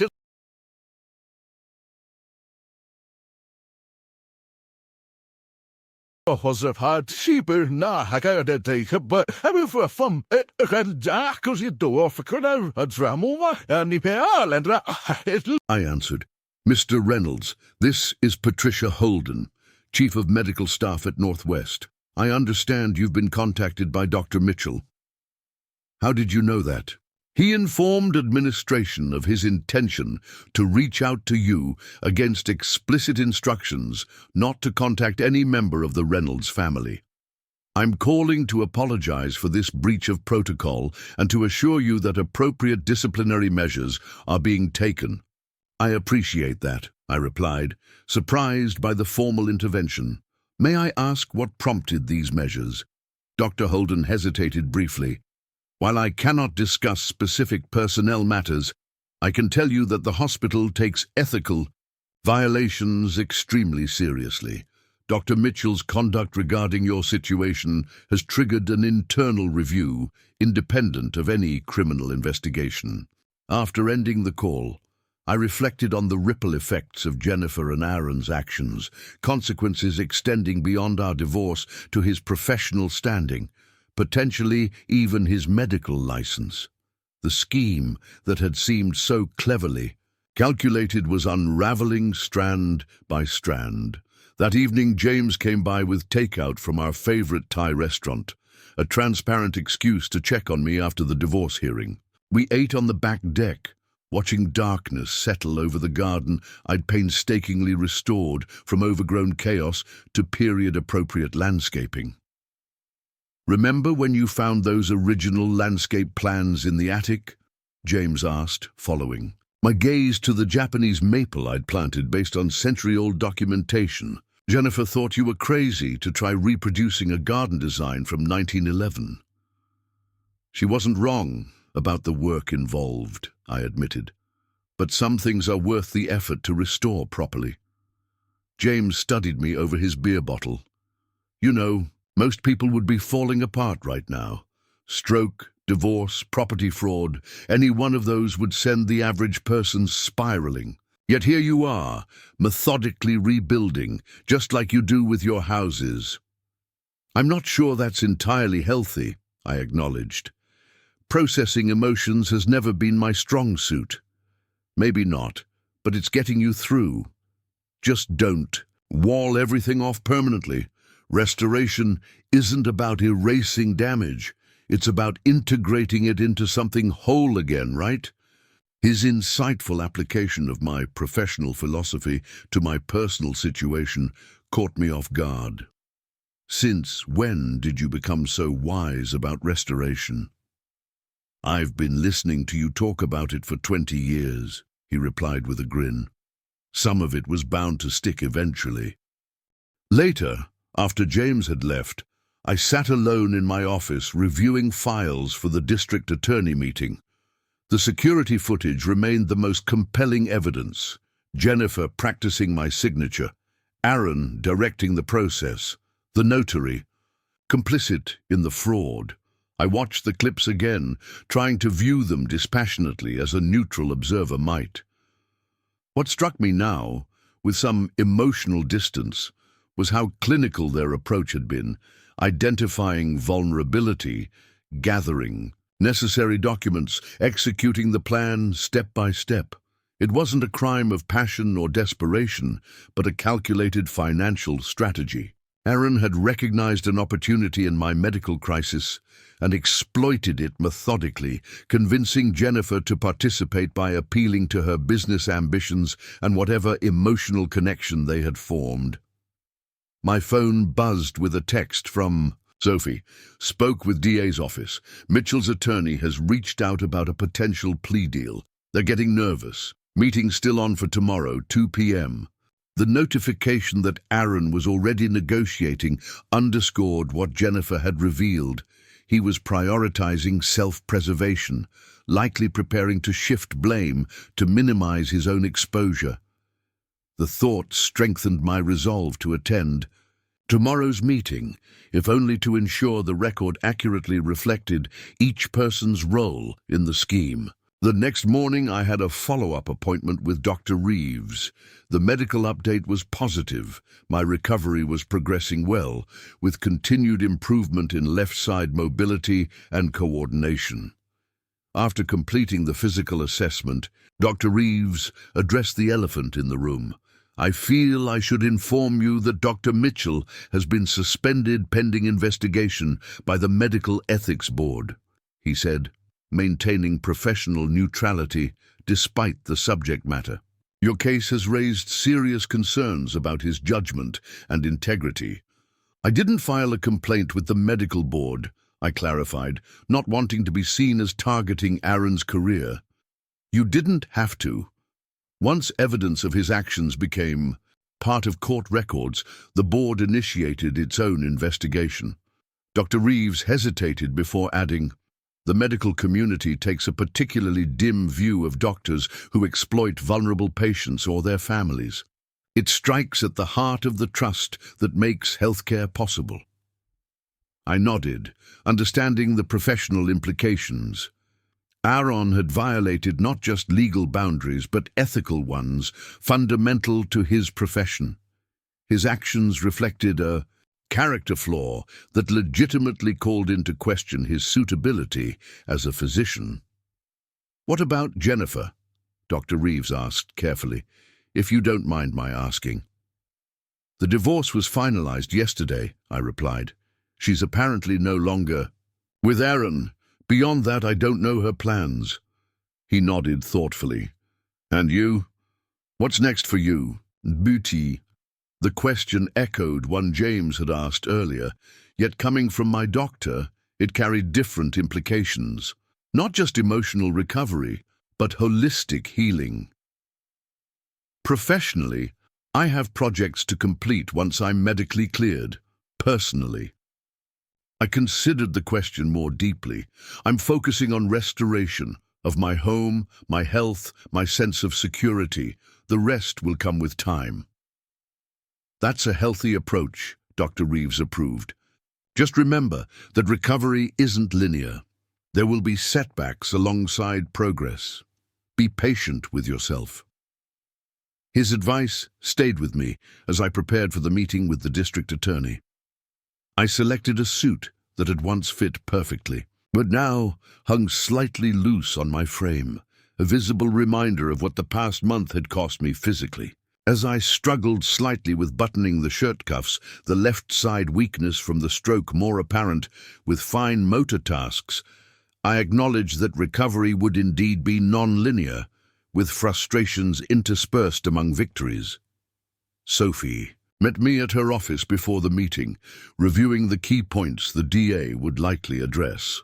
"Assistant District Attorney Elena Montoya is handling the case," she explained. "She specializes in financial crimes and elder abuse. Your situation fits her purview because of the exploitation during medical vulnerability." "I'm hardly elderly," I noted with a wry smile. "The statutes cover any vulnerable adult, regardless of age. A stroke patient certainly qualifies." Sophie gathered her materials efficiently. "Montoya is thorough and direct. Answer her questions honestly, but don't volunteer information beyond what she asks. Remember, this meeting is informational. You're not obligated to push for prosecution or to withhold support. You're simply providing facts as you understand them." The district attorney's office occupied several floors of a downtown government building, utilitarian and formal without being intimidating. Adia Montoya proved to be exactly as Sophie had described, efficient, direct, and thoroughly prepared. In her mid-40s, with prematurely silver hair and penetrating dark eyes, she projected competence and determination in equal measure. "Mr. Reynolds, thank you for coming in," she began after introductions. "I've reviewed the court records from both hearings as well as the security footage provided. We have a strong case for multiple charges: forgery, fraud, conspiracy, and attempted grand theft. The question now is how to proceed most appropriately. What are my options? I asked. You have several. You could pursue full criminal prosecution against all parties involved: Jennifer Reynolds, Aaron Mitchell, Jason Mitchell, and the notary, though he's already cooperating in exchange for reduced charges. You could decline to participate in a prosecution entirely, though we might still proceed with a narrower case based on the evidence already in record. Or you could support a negotiated resolution, plea agreements that acknowledge wrongdoing and impose consequences without full criminal trials. I considered these options, weighing justice against closure, accountability against prolonged entanglement. What factors should I consider in making this decision? Montoya seemed to appreciate the thoughtfulness of my question. First, your health and well-being.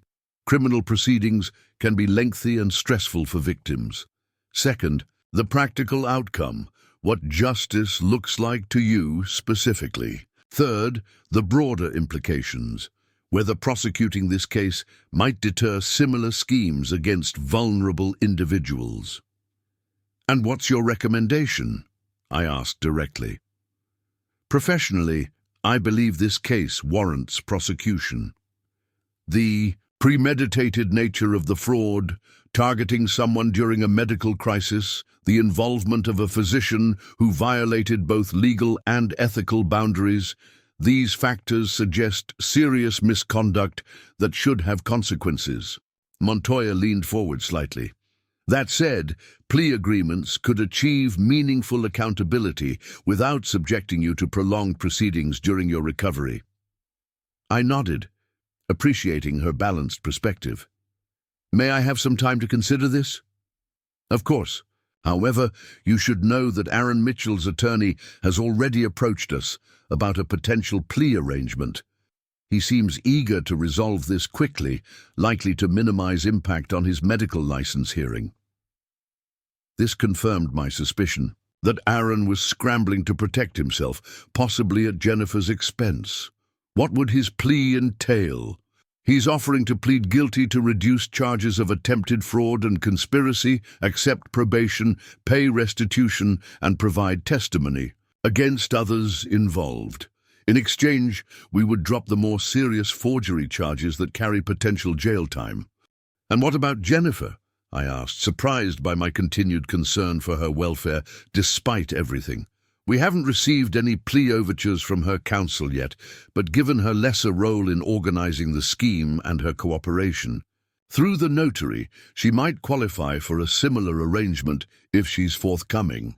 The meeting continued for another hour as we discussed specifics of potential prosecution strategies. Throughout, I found myself repeatedly considering Jennifer's position, not out of lingering affection, but a complicated sense of responsibility. She had participated in the fraud, yes, but evidence suggested Aaron had been the architect, leveraging her emotional vulnerability and business ambitions to secure her cooperation. When the meeting concluded, Sophie and I walked slowly toward the parking garage, discussing impressions and next steps. You seemed particularly concerned about Jennifer's situation, she observed carefully. 15 years together counts for something, I replied. Even after everything, I don't want to see her face consequences disproportionate to her actions, especially when it seems clear Aaron was the primary instigator. That's remarkably generous, Sophie noted. Most clients in your position would want maximum penalties for everyone involved. I just want this chapter closed with appropriate consequences, not vindictive ones. I paused, considering what truly mattered to me at this point. The house is secure, the divorce is final, my health is improving. Extended criminal proceedings would only prolong my connection to a painful situation. So you're leaning toward supporting the plea arrangements? Yes, with conditions. I want formal acknowledgement of what they did, restitution for legal costs and financial damages, and some form of community service that benefits vulnerable individuals. Not because I need the money or want them to suffer, but because accountability matters. Sophie nodded approvingly. I'll communicate that to ADA Montoya. She'll likely be receptive to practical justice that closes the case efficiently. That evening, alone in my house, I found myself drawn to the back garden where spring growth was beginning to emerge despite recent neglect. The structured landscape I'd so carefully restored based on original 1911 plans now showed signs of nature reclaiming territory, volunteer seedlings sprouting in manicured beds, clematis vines extending beyond their trellises, the formal edges softening into something more organic. As I surveyed these changes, I realized they offered a metaphor for my current situation. The carefully constructed life I'd built with Jennifer had been fundamentally altered, yet what remained wasn't just damaged ruins, but something evolving, adapting, finding new expressions of vitality. The garden would never return to its exactly prior state, nor would my life, but both could flourish in new configurations. I began pulling obvious weeds, not attempting a full restoration, but simply clearing space for intentional growth. The physical activity felt therapeutic, connecting me to the property in a tangible way. This house, this garden, this life, all were works in progress, continuously restored rather than ever truly complete. As twilight settled over Portland, I remained in the garden, watching fireflies emerge against the deepening shadows. For the first time since Jennifer's devastating phone call from the hospital, I felt a sense of forward momentum rather than reactive crisis management. The path ahead remained uncertain, but I was no longer merely responding to catastrophe. I was building something new from what remained. My phone buzzed with a text from Sophie. Montoya called. Mitchell accepted all our conditions for the plea deal. Jennifer's attorney has requested a meeting to discuss similar terms. Progress. I sent a simple acknowledgement and returned my attention to the garden, where fragrant evening primroses were opening their delicate blooms to the night air. Small victories, quiet healings. In restoration work, we call it consolidation, the critical stage where damaged materials are stabilized before reconstruction begins. That's where I was now. Not yet fully restored, but stabilized, the foundation secured for whatever would come next. 2 weeks after the divorce finalization, I stood in the middle of my kitchen watching as contractors installed the custom-built island I'd designed months before my stroke. The project had been on hold during my hospitalization and subsequent legal battles, but now felt like the perfect symbol of moving forward. The island featured quarter-sawn oak to match the home's original woodwork, with modern amenities hidden beneath the period-appropriate exterior, much like the house itself, a careful balance of preservation and practicality. "Looks perfect," remarked Carlos, my lead contractor who had worked with me on multiple restoration projects over the years. "You sure you want to continue with all the planned renovations? No one would blame you for taking a break after everything." I ran my hand along the smooth wood grain, appreciating the craftsmanship. "These projects are exactly what I need right now. Tangible progress I can see and touch." Carlos nodded in understanding.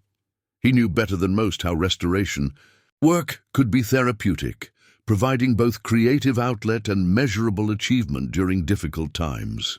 "Well, once the island is secured, we can start on the butler's pantry reconstruction next week, if you're ready." "I'm ready," I confirmed, feeling a sense of purpose that had been missing in recent weeks. My physical recovery had progressed. Well, with only minimal weakness remaining in my left hand. Dr. Reeves had cleared me for light construction work, though he still cautioned against heavy lifting or extended physical exertion.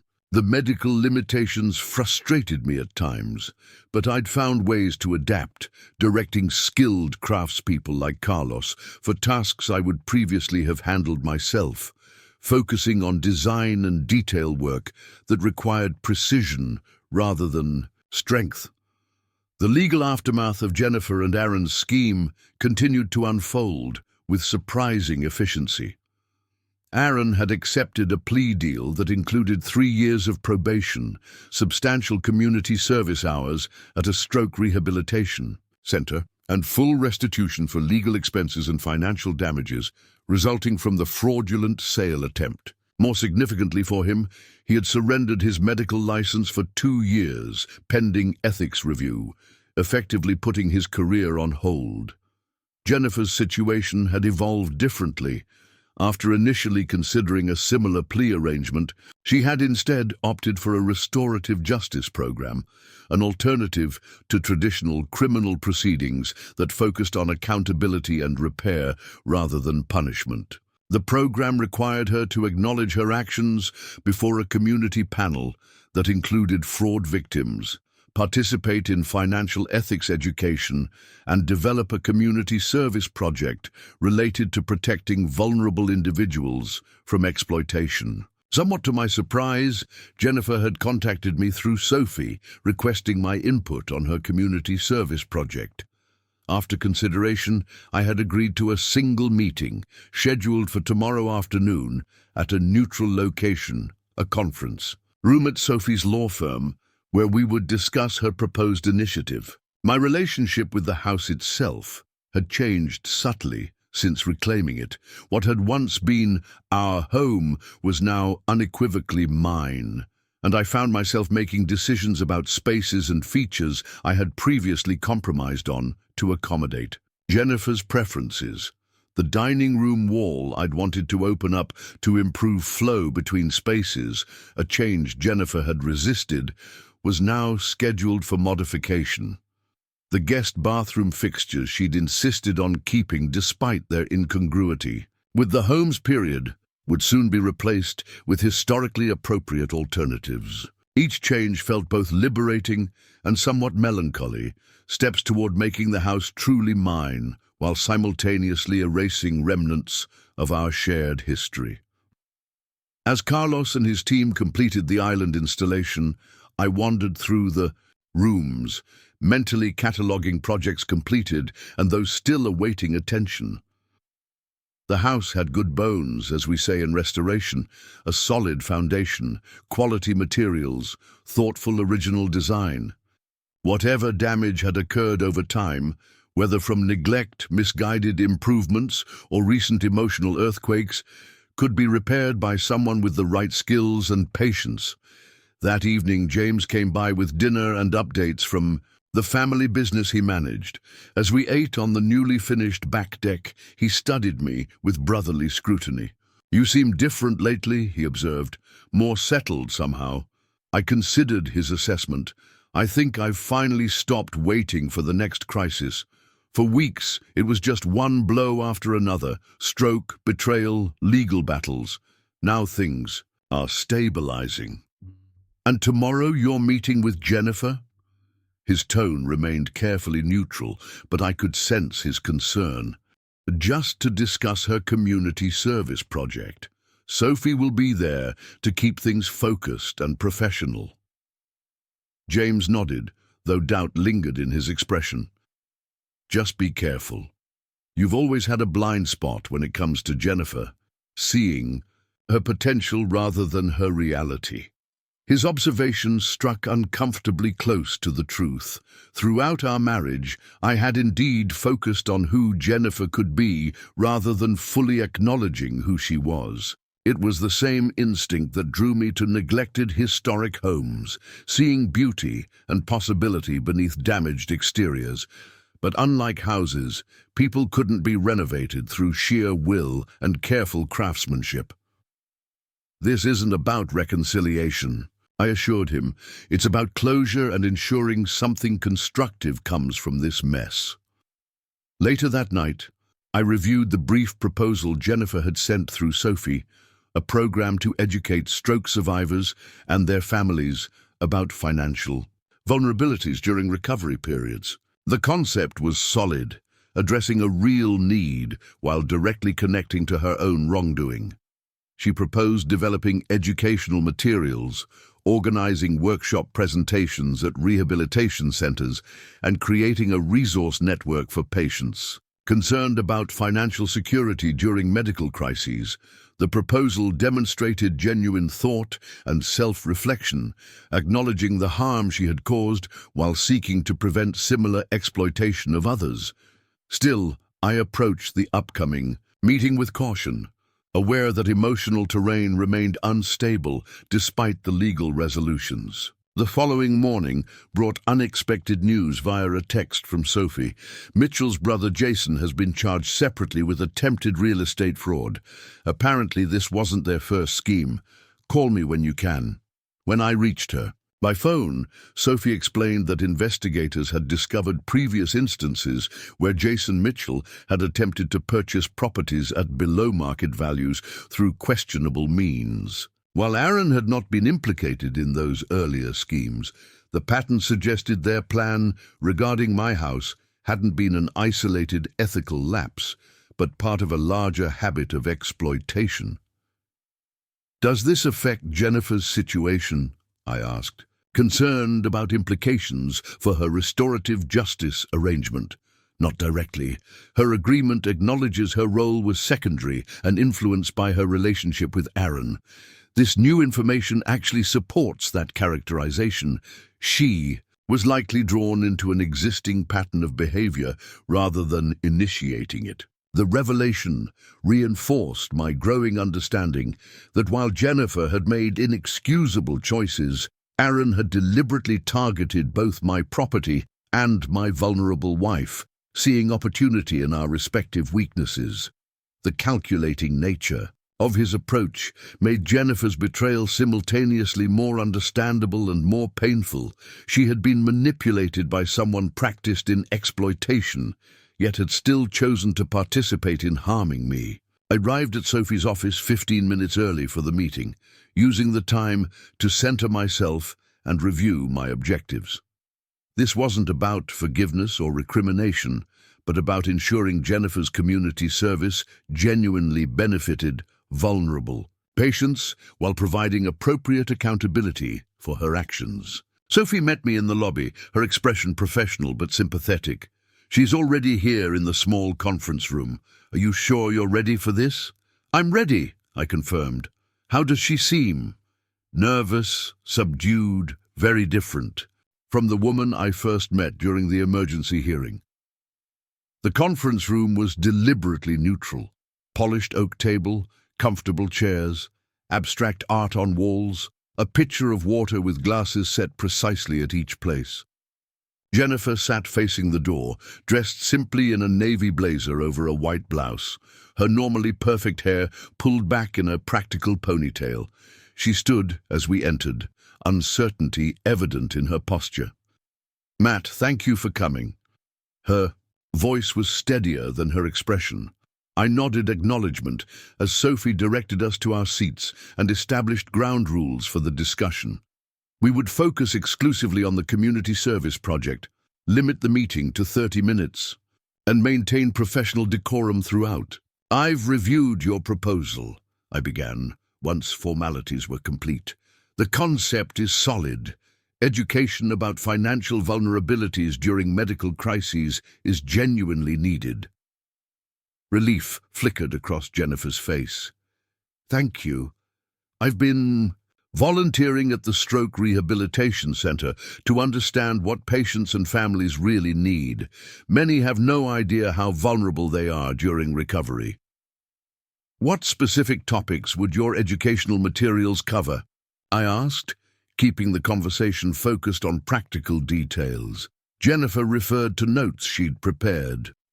3 main areas. First, preventative measures patients can take before or immediately after diagnosis, setting up trusted power of attorney, documenting assets, creating secure access protocols for financial accounts. Second, recognizing warning signs of potential exploitation, whether from family members, caregivers, or outside parties. Third, resources and recourse if exploitation is suspected or discovered. The thoroughness of her research impressed me despite myself. She had clearly invested significant thought into developing something meaningful rather than simply checking boxes for her legal obligation. Have you considered partnering with financial institutions? I suggested. Banks and credit unions often have elder protection programs that could be adapted for medical vulnerability situations. Jennifer's expression brightened. That's an excellent idea. Creating financial industry partnerships would significantly expand the program's reach and resources. The discussion continued productively, focused entirely on strengthening the project's impact and implementation. Jennifer took notes on my suggestions, asked thoughtful questions about aspects of vulnerability I'd experienced during my hospitalization, and outlined a realistic timeline for developing materials and presentations. Throughout the exchange, I maintained emotional distance while offering constructive input. Jennifer similarly kept the conversation professional, avoiding personal references or attempts to discuss our past relationship. Sophie observed silently, intervening only once when Jennifer briefly touched on her regrets, a gentle reminder to keep focused on the project rather than personal reconciliation. As our allotted time neared its end, Jennifer addressed the underlying question directly. Do you think this project adequately addresses the harm I caused? I want to ensure its meaningful restitution, not just a performance to satisfy legal requirements. The question caught me off guard with its sincerity. I considered carefully before responding. The true measure will be in how it's implemented and sustained. Developing materials is a start, but the real impact comes from long-term commitment to helping vulnerable patients. If you maintain that commitment beyond your legal obligation, then yes, I believe it could constitute meaningful amends. Jennifer nodded, accepting both the challenge and implicit criticism in my response. I understand. This isn't about checking a box or easing my conscience. It's about creating lasting protection for people in situations I helped exploit. As Sophie brought the meeting to a close, Jennifer gathered her materials with methodical care. There's one more thing, she said, producing a sealed envelope from her portfolio. This is for you, not an attempt to excuse my actions or ask forgiveness, just something I thought you should have. I accepted the envelope with caution. What is this? Documentation of all funds withdrawn from our joint accounts and what they were used for. Complete transparency about the financial aspects of what happened. My attorney advised against providing this since it's not legally required, but I felt you deserved to know exactly what happened to our shared resources. The gesture was unexpected, a voluntary accountability that went beyond court requirements. Thank you. That does matter to me. Jennifer nodded once, then turned to leave. At the door, she paused briefly. The house looks good with the new exterior paint. The historical green suits it better than the blue we compromised on. Before I could respond, she was gone, leaving me with the peculiar sensation of being understood by someone who had simultaneously betrayed me completely. She remembered my preference for the historically accurate green paint I'd researched extensively but conceded on during our renovation, a small detail that highlighted the complex layers of our shared history. Sophie interrupted my thoughts with gentle pragmatism. She's made her community service proposal. Are you comfortable with me informing the program administrator that you find it acceptable? Yes, I confirmed, returning to the present moment. The proposal is solid and appears genuine in its intent. Back at the house, I waited until evening to open Jennifer's envelope, preparing myself for potential frustration or disappointment. The contents proved surprisingly thorough. Detailed accounting of every withdrawal from our joint accounts over the 6 months preceding my stroke, categorized by purpose and accompanied by documentation. The majority of funds had indeed gone toward establishing the fitness business with Aaron, including lease deposits, equipment purchases, and marketing development. Some had been diverted to a separate living fund Jennifer had established in preparation for leaving our marriage. The documentation included copies of lease agreements, business formation papers, and bank statements verifying the trail of money. Most revealing was a timeline Jennifer had constructed showing the progression of her relationship with Aaron, alongside financial decisions. The affair had begun almost exactly when she opened separate accounts, with major financial moves coinciding. With deepening involvement, the pattern suggested not a calculated long con, but an escalating series of compromised decisions, each step making the next betrayal easier to justify. The final page contained a brief note. "This doesn't excuse anything. I just thought you deserved to know exactly what happened to the resources we built together. I've instructed my attorney to arrange repayment of $95,000 to you directly, representing my fair calculation of funds that should have been jointly decided rather than unilaterally diverted. J."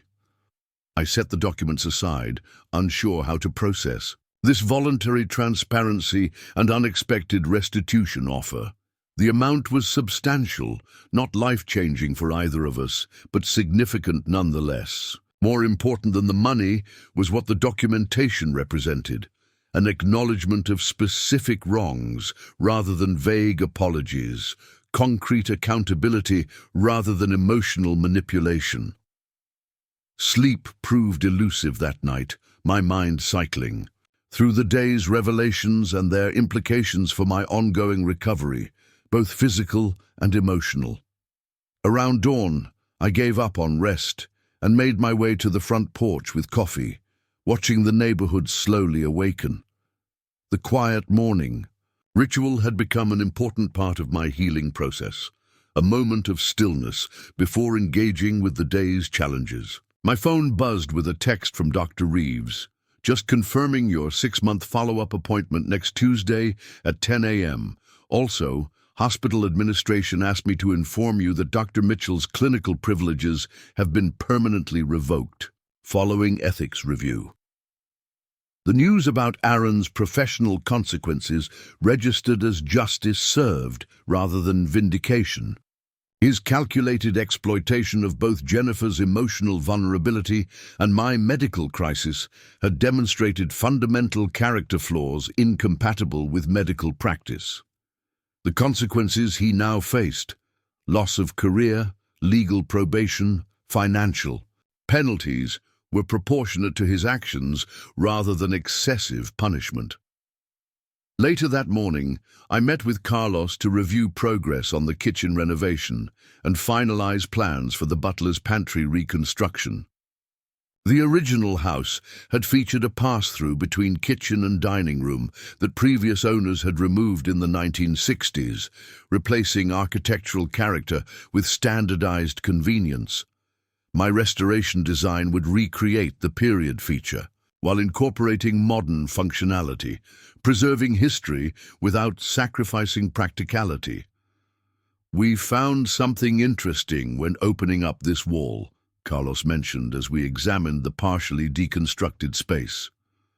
"Look here," he pointed, to an area where drywall had been removed, revealing the original plaster wall beneath. Barely visible but unmistakable once noticed were faint pencil markings, height measurements with dates and names, a family's growth recorded directly on the wall before being covered by subsequent renovations. May 1923, Eleanor, 4 feet 2 inches. November 1925, Thomas, 5 feet exactly, I read aloud, oddly moved by this unexpected connection to the home's previous inhabitants. They were tracking their children's height, just like families still do today. "Want me to preserve it somehow?" Carlos asked.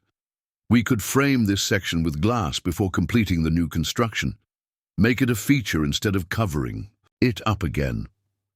The suggestion resonated deeply with my restoration philosophy, acknowledging layers of history rather than erasing them, incorporating human stories into architectural preservation. "Yes, let's do that. Frame it exactly as you described, integrate it into the butler's pantry design." This unexpected discovery shifted my perspective on the day's renovation work. What had started as a project to correct previous owners' mistakes now felt more like a conversation across time. honoring those who had lived here before while adding my own chapter to the home's ongoing story. The pencil marks reminded me that all phases of the house's existence, even the less aesthetically pleasing ones, represented human lives and choices worth acknowledging. By afternoon, I had scheduled a meeting with Sophie to discuss Jennifer's financial restitution offer and the documentation she had provided. While the legal aspects of our divorce were settled, this voluntary additional step required proper handling to avoid future complications. Her offer exceeds what we could have legally compelled through the divorce settlement, Sophie noted, after reviewing the materials. From a purely legal perspective, you're under no obligation to accept it, but there's no downside if you choose to do so. It's not about financial need, I clarified. It's about the accountability it represents. She identified specific actions that violated our marriage and is taking concrete steps to address them beyond what courts required. Sophie studied me carefully. This isn't opening the door to reconciliation, is it? Because that would be. Absolutely not, I interrupted firmly. This is about closure, not reconnection. I appreciate the accountability without wanting to rebuild a relationship. Good, she said with visible relief. Then I'll draw up paperwork to formalize the restitution while explicitly stating it constitutes final resolution of all financial matters between you, with no implication of ongoing connection or obligation. As Sophie prepared the necessary documents, I reflected on how differently this chapter of my life was concluding than I might have anticipated. Instead of protracted legal battles or bitter recriminations, there was this strange, measured resolution. Not forgiveness exactly, but a mutual recognition of harm done and steps toward repair that respected boundaries while acknowledging shared history. That evening, I received an unexpected call from the Oregonian reporter who had previously requested an interview about my experience. I had repeatedly delayed responding, uncertain about publicly discussing such personal trauma. Now, with legal matters resolved and healing progressing, I felt more prepared to consider the request. Mr. Reynolds, thank you for returning my call, Elaine Winters began.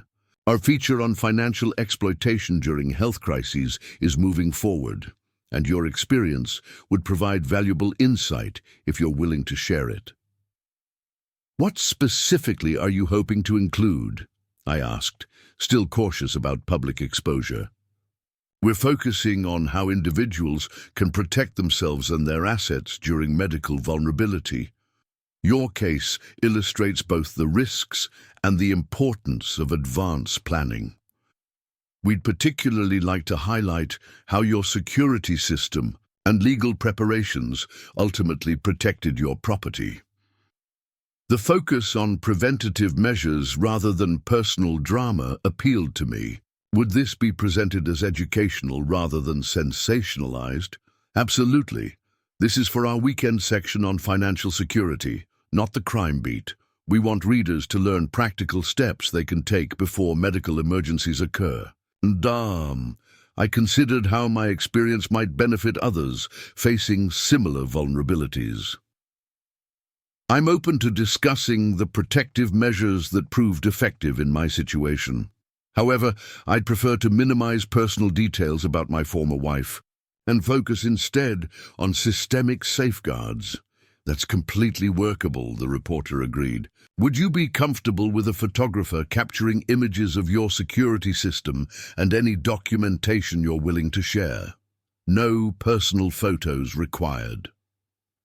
We scheduled the interview for the following week, with clear parameters established about content focus and privacy boundaries. After ending the call, I realized this public sharing represented another step in my recovery, transforming a painful personal experience into potentially valuable guidance for others.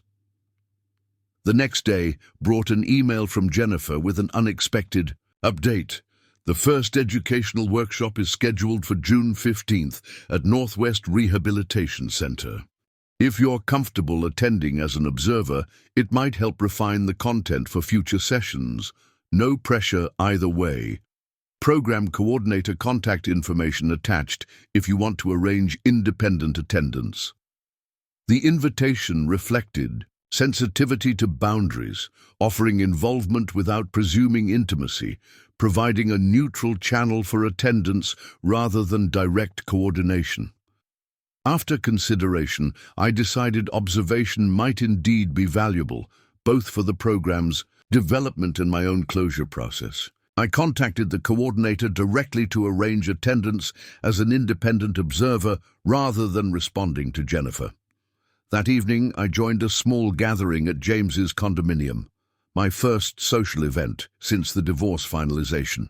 Just a few close friends, good food, and conversation that carefully avoided dramatic questions about my recent experiences. As the evening progressed, I found myself genuinely enjoying the interaction rather than merely enduring it, laughing at anecdotes and contributing to discussions about topics unrelated to my personal situation. Near the end of the evening, James's friend Catherine, an architectural photographer I'd worked with on several projects, mentioned a historic farmhouse restoration opportunity that had just become available. The Whitman Place out in Yamhill County, original 1880s construction, barely modified but seriously neglected. The Historical Society is looking for a restoration specialist to evaluate and potentially oversee rehabilitation. Sounds intriguing, I acknowledged, genuinely interested despite my existing project commitments. Is there a timeline? Initial evaluation needed within the month. Actual restoration would be phased over 2 years, depending on fundraising. I told them you might be interested despite your recent health challenges. Was that overstepping? Not at all, I assured her. I'd appreciate the contact information.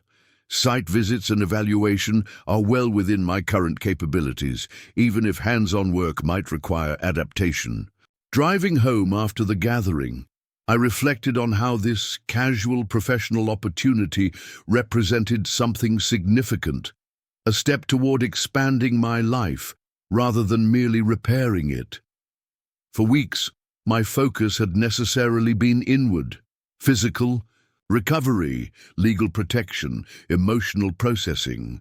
The prospect of evaluating the historic farmhouse offered engagement with the broader world again, applying my professional expertise to something unconnected to recent trauma. At home, I found myself drawn to the unfinished butler's pantry with its newly discovered height markings from a century earlier. In the quiet house, I traced the pencil lines with my fingers, connecting physically with unknown children who had stood in this same spot generations ago, their growth and presence recorded by parents who had considered this house home. The simple markings carried a profound reminder.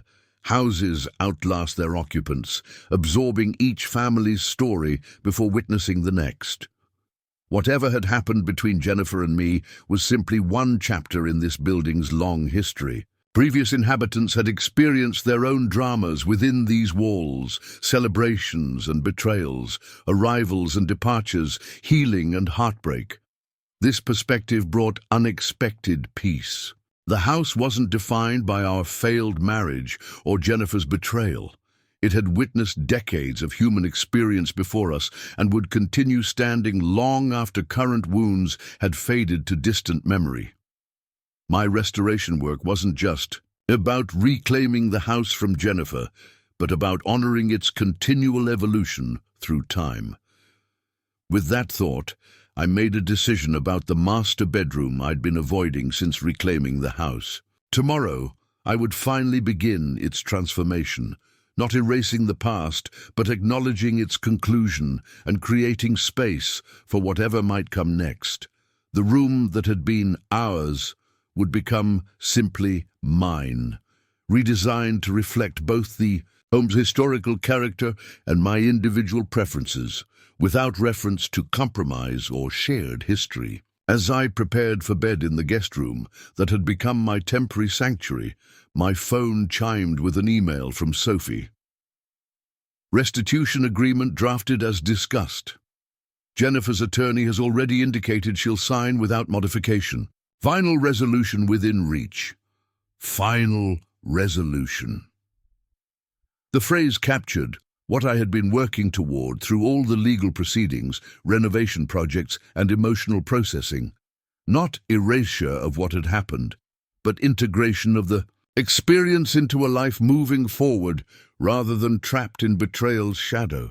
Outside, spring rain began falling gently on the roof, the distinctive sound of water on century-old cedar shingles that I'd restored by hand years earlier. The house stood solid around me, weathering the storm as it had weathered countless others before. In restoration work, we often speak of a building's resilience, its capacity to absorb damage and adapt without losing essential character. Perhaps the same quality was developing within me. 6 months after reclaiming my house, I stood in the completely transformed master bedroom, surveying the results of weeks of careful renovation. Gone was the king-sized bed Jennifer and I had shared, replaced by a handcrafted queen bed frame, made from reclaimed Douglas fir, salvaged from the home's original attic flooring. The wall color had changed from the compromised neutral we'd selected together to a historically accurate sage green that complemented the restored trim. Period-appropriate light fixtures replaced modern installations, while strategically placed, built-ins maximized storage without disrupting the room's proportions. The space felt entirely new, yet authentically connected to the home's history, precisely the balance I'd been seeking in my own life. Dr. Reeves had officially declared my stroke recovery remarkable at my 6-month assessment, with only minimal weakness remaining in my left hand during complex fine motor tasks. The legal aftermath had concluded with Jennifer's community service program receiving positive reviews from healthcare professionals, Aaron accepting permanent revocation of his medical license in Oregon as part of an expanded plea agreement, and his brother Jason facing separate charges for previous real estate fraud schemes. My professional life had expanded to include consulting on the Yamhill County farmhouse restoration, a project that challenged me creatively while accommodating my modified physical capabilities. The Oregonian feature on protecting assets during health crises had published a positive response, generating speaking invitations from several senior centers and community organizations. Life had developed a new rhythm, different from before, but increasingly satisfying on its own terms. The doorbell interrupted my reflection. Through the security camera feed on my phone, I recognized Sophie on the porch, arriving for our scheduled final review of all legal matters. Today would officially close the entire chapter, signing final releases, confirming completed restitution payments, and ending formal attorney-client relationship for matters related to the divorce and fraud case. "The house looks fantastic," Sophie commented as I welcomed her inside. "You've made significant changes since I was here last." "Just finished the master bedroom renovation yesterday," I confirmed, leading her to the kitchen where documents awaited review. "Coffee? Please. You're looking well, Matt. The recovery suits you." We settled at the kitchen island, the very first renovation project I'd completed after reclaiming the house. Sophie efficiently organized paperwork into neat stacks, each representing a different aspect of the now concluded legal journey. "Everything is in order," she confirmed after our review. "Jennifer has fulfilled all financial obligations. The restitution payment was processed correctly, and all releases have been executed. From a legal perspective, this chapter is officially closed." "And from a personal perspective?" I asked, curious about her assessment after guiding me through the entire process. Sophie considered the question thoughtfully. "You've handled an extraordinarily difficult situation with remarkable balance, protecting what mattered without seeking vengeance, holding people accountable without demonizing them. Not many clients manage that distinction." Her observation resonated with my own evolving perspective.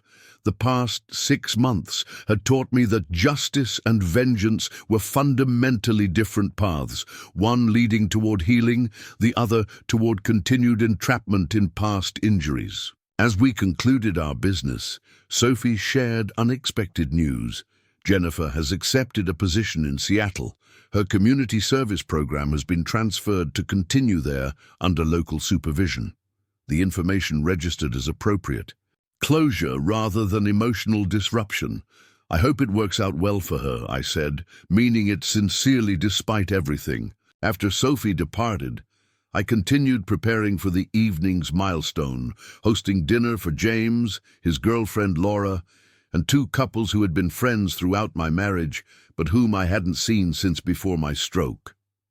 The gathering represented another step in reconstructing a social life independent of my former marriage. The menu featured favorites prepared in the newly completed kitchen, the space where I'd most comfortably reclaimed domestic rhythms after Jennifer's departure. As I set the table in the dining room, now open to the butler's pantry with its framed historical height markings visible as a conversation piece, I reflected on how dramatically life had changed in the space of 8 months. The health crisis that had initially seemed like my greatest challenge had ultimately led to discovering a devastating betrayal, which in turn had forced a complete reconstruction of my life's foundation.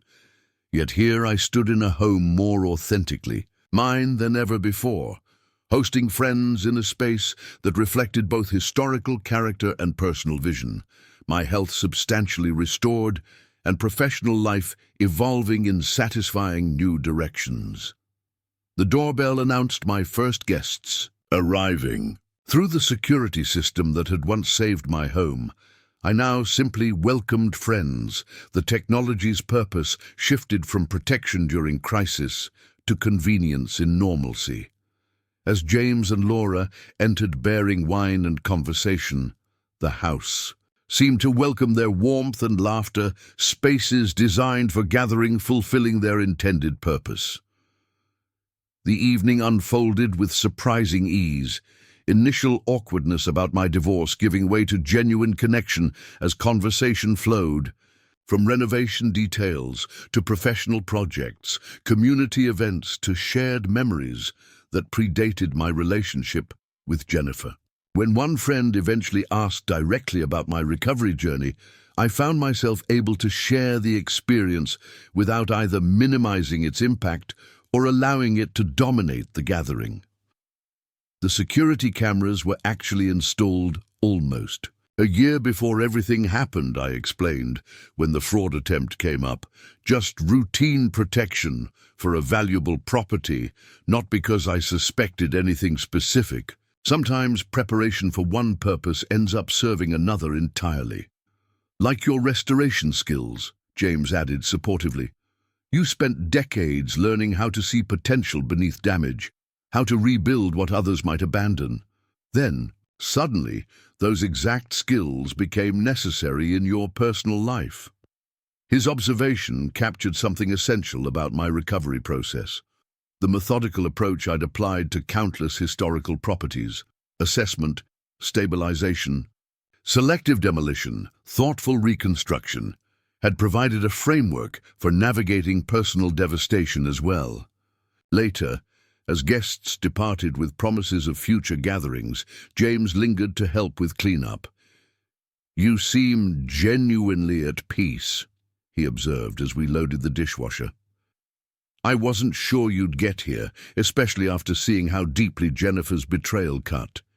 "It's not that the injury disappeared," I clarified, considering how best to explain my evolution. "It's that I've stopped defining myself by it.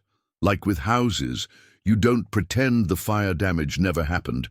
You acknowledge it, repair what's possible, strengthen what remains, and sometimes find unexpected beauty in the transformation." James nodded, understanding the restoration metaphor that had guided my career and now my personal rebuilding. "What's next for you, beyond the farmhouse project and finishing renovations here?" The question was broader than professional plans, and we both knew it. Honestly, I'm not entirely sure, and I'm surprisingly comfortable with that uncertainty. For the first time in years, possibilities feel open rather than prescribed. After James departed, I settled on the front porch with a nightcap, watching lightning illuminate storm clouds gathering over distant hills.